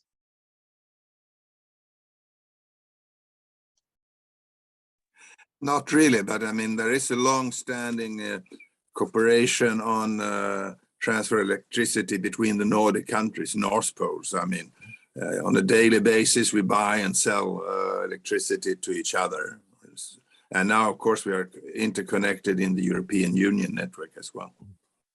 But I mean, there are these bottlenecks from time to time. That's true. Thank you. Stephen, as a speaker, am I allowed to ask question? I'm sorry? Would you like to ask a question? Yes, I have a question from Henry, actually. So may I be allowed to ask this question, or will that be in the following session? No, you're welcome. If you would like to ask Henry a question, please go ahead. Yeah, Henry, thank you very much. I could have asked you offline also, but I think the answer should be interesting because I would just like to hear your standpoint on, you know, as President Xi takes on the role, and hopefully he would get that extension, and also with the new cabinet and the new prime minister probably coming in China. Do you see more outbound investment flow happening especially in the green areas, or do you see, especially in the following 2 years, do you see that growing? And could you also highlight some of the sectors where this would grow as part of BRI, so that countries like Pakistan can prepare well? Yes, of course, Hassan. We haven't published Q3 yet, but I'll give you the punchlines on Q3 already on the outbound, which is specialty projects or specialty purchases in minerals area and or plants. For example, BYD in Thailand in a plant, or cattle in Hungary, or these are plants to build. But remember, this is why people get the BRI confused. The BRI as a background is energy, infrastructure, and then comes the equity, which you and I have talked about before. These are all equity plays, but they're not necessarily big consumer plays anymore. Those are all done. So the plays that you see now are licensing deals in pharmaceutical. I fully agree with you. Top priority is pharmaceutical, but the outbound plays are really focused on my two pieces, right? Healthcare, which are more licensing plays rather than acquisitions, and green. So the plays are really big investment plays in renewables. And I'm very active in that space. But to answer your question in a different way, I didn't get to bed very early last night, because I had a friend of mine who hasn't been out of China for 3 years and is in one of those major SOEs. I can't disclose anymore. The tone is much more China inside China. And the tone, I don't want to say things that are going to be held against me. The tone is headed more towards the reverse, towards 79. It's reversing back as it tightens at the top. I think you'll see the flows that we saw going out, 80s, 90s, and 90s pains reversing back. So I hope that's not the case. I suspect that's what's going to happen, because I think it's going to get a lot tighter, and I think they're going to look more closely inside. Because remember, it's built, the BRI is built. People forget this, but I mean, you were there in 19. At the end of 19, at the end of that forum, there were only 389 projects left to finish. Yeah, there were all these thousands already done, right? And the infrastructure stuff. So this is now equity stuff and specific equity plans to help build these specific, it's new energy, but it's more inbound, right? So it's let's say on a run rate, this quarter is 8 billion outbound on a run rate basis, not on a one-off basis. Inbound 19 billion. Inbound 19 billion. So they're building data centers.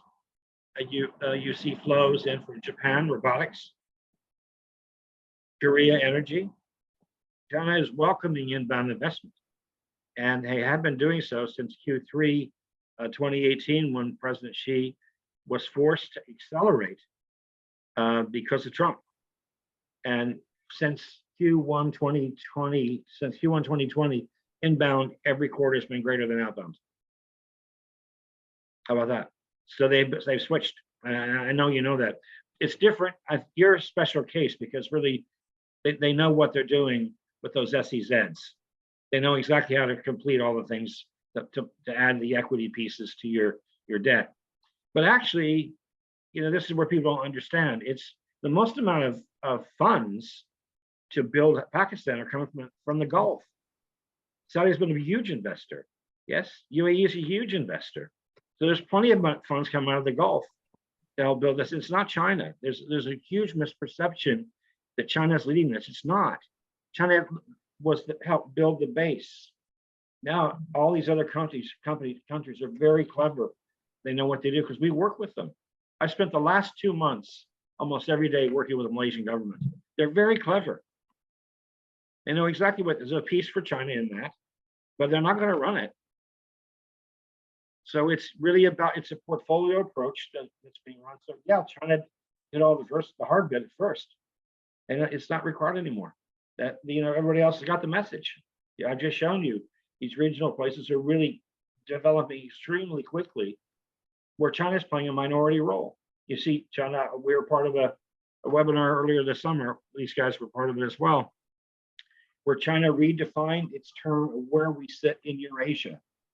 500 years ago, right, where they sat in Eurasia was one level, then they got much bigger part of Eurasia. Now you see China tucked back under Eurasia. So it's a complete misperception. But you're friends, so we could talk about it with you guys. Thank you. Okay.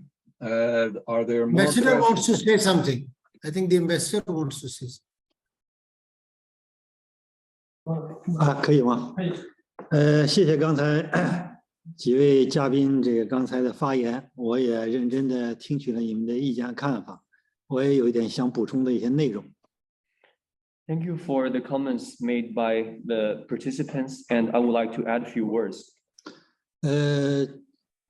坚持改革开放啊，和互利共赢的这种发展呢，是中国的一项基本的国策，这个是永远不会动摇的一个目标。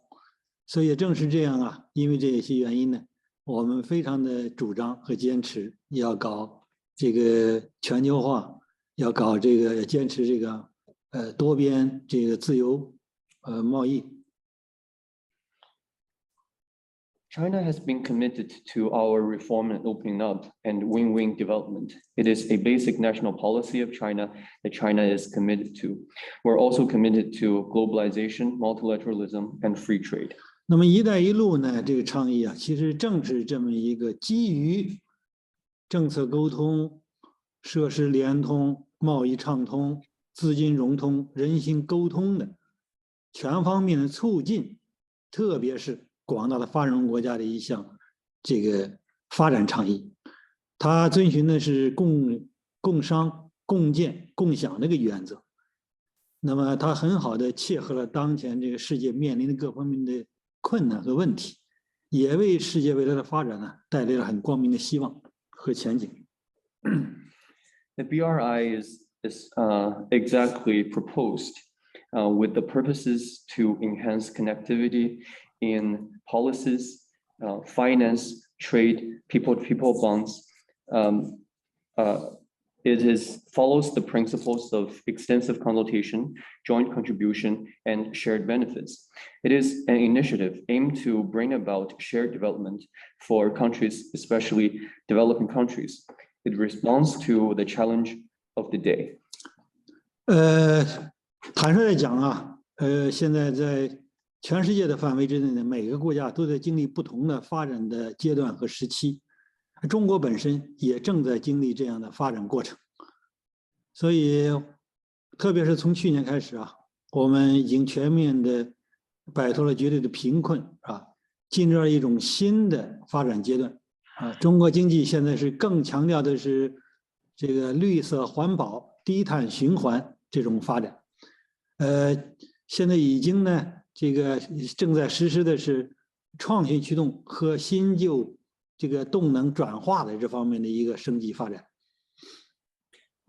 Honestly, I believe all countries around the world are at their specific period or stage of development. So is China.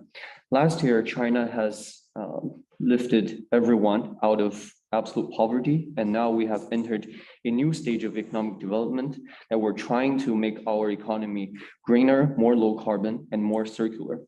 We're also pursuing an innovation-driven development strategy, and we're going through a period that we are trying to replace the old economic growth drivers with new ones.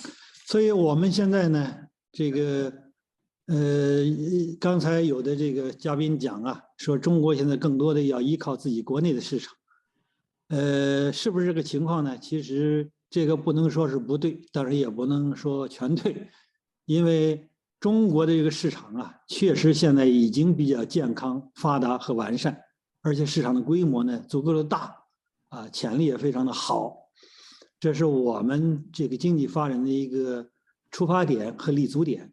但是同时呢，在当今国际这个发展的过程当中啊，没有任何一个国家经济可以摆脱或者完全这个脱离掉其他国家的这个经济环节啊，经济链条。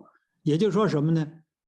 整个世界经济是一个互相的关联性很强的这么个经济体系，所以在这种情况之下呀，我们仍然非常的看重。或者是更加比以前更加看重啊，这个全球化给我们带来这种发展机遇。Just now we heard from the participants that China will be more relying on its internal market. I wouldn't say this is a wrong statement, but this is not 100% true either. A basic reality of the Chinese economy now is that we have a very big-sized market. It is a sound one, a well-functioning one with huge development potential. And this is a basic reality of the Chinese economy. However, in the current world, no economy can develop itself isolated from others. The world economy is a highly interconnected one. And in such a world, China will still pay very much attention to the opportunities presented by the international market, if not more so. 但是坦率地讲啊，世界上有一些国家不是特别希望看到中国的发展和进步，所以他们采取了各种的手段和措施啊，对中国的这个发展进行遏制和打压。所以不是我们不想比以往更积极、更活跃地开展国际合作。或者更多的依靠国际市场，更多的依赖国际这个大循环，而是现在的当前的国际经济政治这种形势，使得中国为了生存发展而言，我们不得不更主要的要依赖或者依靠我们自身的发展。However, quite honestly, now there are countries in the world that do not want to see the development of China. So they're doing a lot to contain the development of China. It's not that China does not want to rely more on the external markets and the international market, or China does not want to be more involved in the grand circulation of world economy. However, it is in the face of such political attempts to contain China's development that China has to, for our own subsistence and development, pay more attention to our internal market. 我个人感觉啊，这个不一定很正确和这个对头。如果没有我们不立足于中国国内的市场的话，那我们中国经济很难生存。如果不依托整个国际上的这种合作，不搞这个对外开放的话，不参与到国际的这个经济循环过程当中，那么中国经济就很难能够有一个好的发展。This is only my personal view. It may not be perfectly correct. That is, if the Chinese market does not rely on our internal market, it will be difficult for us to survive. And if we do not rely on international cooperation, do not rely on reform and opening up, and do not involve ourselves in the grand circulation of the international economy, it will be difficult for our economy to have a bright future. 我同时也认为啊，现在全世界很多地区啊，许多的国家呀，应该说发展的这个阶段都是不一样的，有的呢要发展的要好一些，有的发展的要差一些。但是呢，各个国家都有自己的优势，都可以形成发展过程当中的很好的结合或者是互补。那么在这种情况之下呀，发达国家那跟发展国家就有一个很好的一个合作，这个不同的国家之间也可以寻求一些这个扩大合作的一些新的一些商机。所以应该说，世界如果是处于这么一种发展的良性的循环过程当中呢，那就不会说是发展呢有一个止境，而是一个没有止境的一个过程。那么由发达的地方向欠发达或者不太发达的地方转移技术、资金，开展各方面适合这个国家和地区发展的一些合作。那么不同国家之间形成一个个这样的区域的组合，在世界范围之内形成更大的这种关联性的互动，这才是我们未来世界经济或者全球经济发展的良性发展的一个场景。It is also my personal view that various countries and regions of the world are undergoing their specific and different development stages. And they each have their own respective strength. This gives them conditions to complement each other with their respective strength. And this will create more opportunities of development for both the developing countries and developed countries. It is my view that countries may make more efforts to actively look for such opportunities for them to complement each other with their own respective strength. And if the world can have more positive interactions and complementarities like this, the world surely will have a better state of development. For example, the developed countries may transfer their technologies and funds to developing countries where those technologies and funds may be applied the best. And if such interactions can happen on a more regular basis, the world will embrace a brighter future of development. 我们欢迎啊，这个世界上任何一个国家和地区的有关于能够促进共同发展的各类的这种倡议，只要这个倡议是真正的对全世界有好处的，对每个国家的发展有好处的，对全人类有好处的，那这种倡议的话，我们都会欢迎，我们都持乐观、开放和合作的态度。Also, I want to note that the Chinese side welcomes any initiative from any country or region that facilitates shared development of the world. If, as long as it is an initiative that is in the interest of the common progress of the countries and the humanity, the Chinese side will hold a positive and welcoming attitude. 就和我们原来有这个“一带一路”倡议，后来又有了全球发展倡议，现在又有了全球安全倡议一样。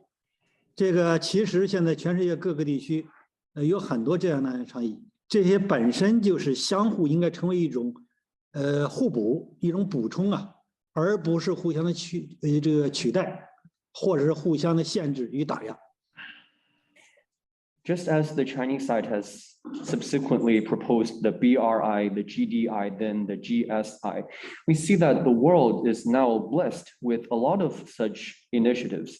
And I think the relationship between these initiatives should be to complete each other instead of to replace each other or contain each other. 我们非常希望啊，能够跟更多的国家开展在各个领域的这个“一带一路”符合“一带一路”精神和这个全球发展倡议这种原则的各方面的合作。我们也非常欢迎啊，三方多方之间的共同的合作。It is our hope that the various initiatives can synergize together as long as they are consistent with the aspiration of BRI for common development. We also welcome third-party or multi-party cooperation. 我们也非常乐意参与这个欧洲国家的基础设施方面的建设。在瑞典呢，中国这个中铁隧道集团就承担了这个有关的地铁施工项目的建设。那如果有可能的话，我们非常乐意参加刚才这个大家提到的这关于挪威的这个电力这个传输方面的基础设施建设。但这主要是还是要基于这个欧洲的国家主要是本着一种能够相互尊重，能够这个互相的这种开放包容和这个互利共赢的精神，能够愿意跟中方开展这方面合作，这种合作呢才有意义，才能够可行。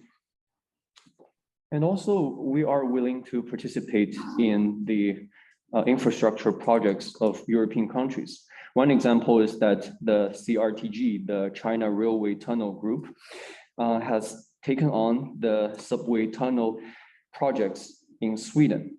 And just now, in one question, it was mentioned whether the Chinese side would be interested in participating in the electricity projects in Norway and Sweden. And we believe for such cooperation to be meaningful and to be feasible, it would require an approach based on mutual respect, openness, inclusiveness, and win-win benefits from European countries. 但可遗憾的是呢，我们现在看不到现在越来越好的这种合作的这种迹象，这方面的政策主张或者宣示，而感受的更多的呢是中国跟欧洲国家跟其他的这个特别是发达国家和地区这种在合作方面遇到的这种障碍、困难和麻烦。比如，那么中国在跟欧洲国家开展这个5G 领域建设的时候，我们也遭遇了这样那样的一些排斥这个我们在参与欧洲的很多的工程建设和项目投资方面，现在都感觉到欧洲国家对中国投资合作这个门槛有所上升。所以我个人认为呢，这不是一件好的事情，因为我们非常希望中欧之间呢能够在更大的尺度上和更大的范围之内能够开展这个能够造福我们双方的和双方人民的这种互利合作，能够摒弃这个意识形态领域的这种偏见和傲慢，能够本着这个实事求是的态度把我们之间的这个合作能够做大做强，能够真正的让它体现出当代的国际这个商贸精神和合作精神。However, we find it regretful that the trend going forward has not been a positive one. It has not been a positive trend for open cooperation. What we observe in reality is growing difficulties and obstacles against cooperation between China and Europe. For example, the Chinese companies have been excluded from 5G projects in some European countries. And some European countries have also exhibited a negative attitude in raising the security threshold against Chinese investment. And this is not a good trend, in my view, because we hope China and Europe can be more open to each other, and we can carry out cooperation that better benefit our two sides and peoples. It is our hope that we can better rise above the ideological differences and biases and conduct cooperation that is more in line with the trend or spirit of free trade of the world. 主席先生、副主席先生，我还有一个小小的建议，就是下一次如果将来我们再搞这样研讨的话，我会保证更多的时间，也希望呢我们各位参加研讨会的嘉宾们能够留出多一点时间，让我们进行这样自由式的这种交流或者是探讨，这样我们可以更充分的交换一些意见和看法。And also, Mr. Chairman, Vice Chairman, maybe I have a small suggestion that in the future, when we have webinars like this, the participants may have more ample time that will allow more free discussion like this, that allows us to fully exchange our views. Thank you. Oh, thank you very much, Your Excellency, for your clarifications and insightful remarks.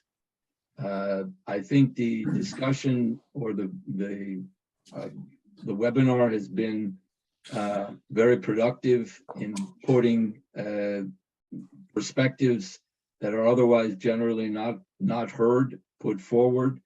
I would also say in response that I had a question myself to, unfortunately, Ambassador Hirdman, because he had pointed out that economic sanctions, which are being applied in so many ways, including in respect to what Ambassador has mentioned by 5G Chinese companies in Sweden. And these, based on political differences, do not work. As he pointed out, they are only leading to the self-destruction of Western economies and certainly not enhancing the kind of positive cooperation that is founded in the principles of the Belton Road. So certainly we can agree that sanctions of the type that are presently in place should not continue, and that instead we embrace the spirit of cooperation for the Belton Road, and we will continue to work for that objective. I certainly would also agree that it would be nice to have further time for more open discussion. We will try and work on arranging that in future meetings. I think that it's an excellent forum to express and develop the kind of dialogue that we need. So thank you for your remarks on that. I want to thank, if there is no other further questions or remarks at this session, I would like to thank. Sorry, there is one question, and also Henry raised his hand, but I think we are running out of time because we'll have to come back to the next session soon. But we need to take a break. Yeah, it's a bit time. Did you have something you wanted to add, Henry? Rather short, quick? Very short, very quick. To the ambassador, I launched my presentation by saying the BRI formed a platform for a launch. And to respond to what you just said, I explained the BRI around the world as the umbrella organization. Yeah, there are all the interconnectivities from that umbrella to each of those regional hubs. So it's the platform for launch and the umbrella over the top. It does not meddle in the middle. It links to each of those pieces. Yes. That's my Linkage. vision. Yeah. I'll leave that with you. Thank you for your clarification. Thank you. Thanks for saying. I have to go. Okay, there were no other questions, huh? Hussein. You're muted. Hussein, I've got to go. I'm late. Bye. Okay. Yeah, sorry, Henry has to leave. So Yeah, I know. He left. Dave Friedman, we will send your question to Mr. Tillman by email, and he will answer you. Thank you. Okay, well then I want to close this first session. It's been very productive and important, and I want to thank His Excellency Ambassador Tue for his important decisive input and contribution, and all the rest of the speakers, Dr. Hassan, even though they're not with us, Erik, Solheim, and Sven Hirdman, and Ambassador Mironchek. We look forward to a session in approximately a half hour. That's not very much time to break, but because we have gone a bit over, we will begin approximately as close to 1 as possible. So I invite everyone to rejoin us for the second session, beginning at 1 o'clock. And in the meantime, I wish you an enjoyable lunch or at least a coffee break. And thank you for this first meeting. Thank you, Chairman. Vice Chairman. Thank you, everybody. Thank you so much. Thank you. Thank you. Thank you. Please, our audience, also the speakers can stay on for the next session. We will have a break now. Everybody can remain muted, stay muted, and videos off. So welcome back in half an hour.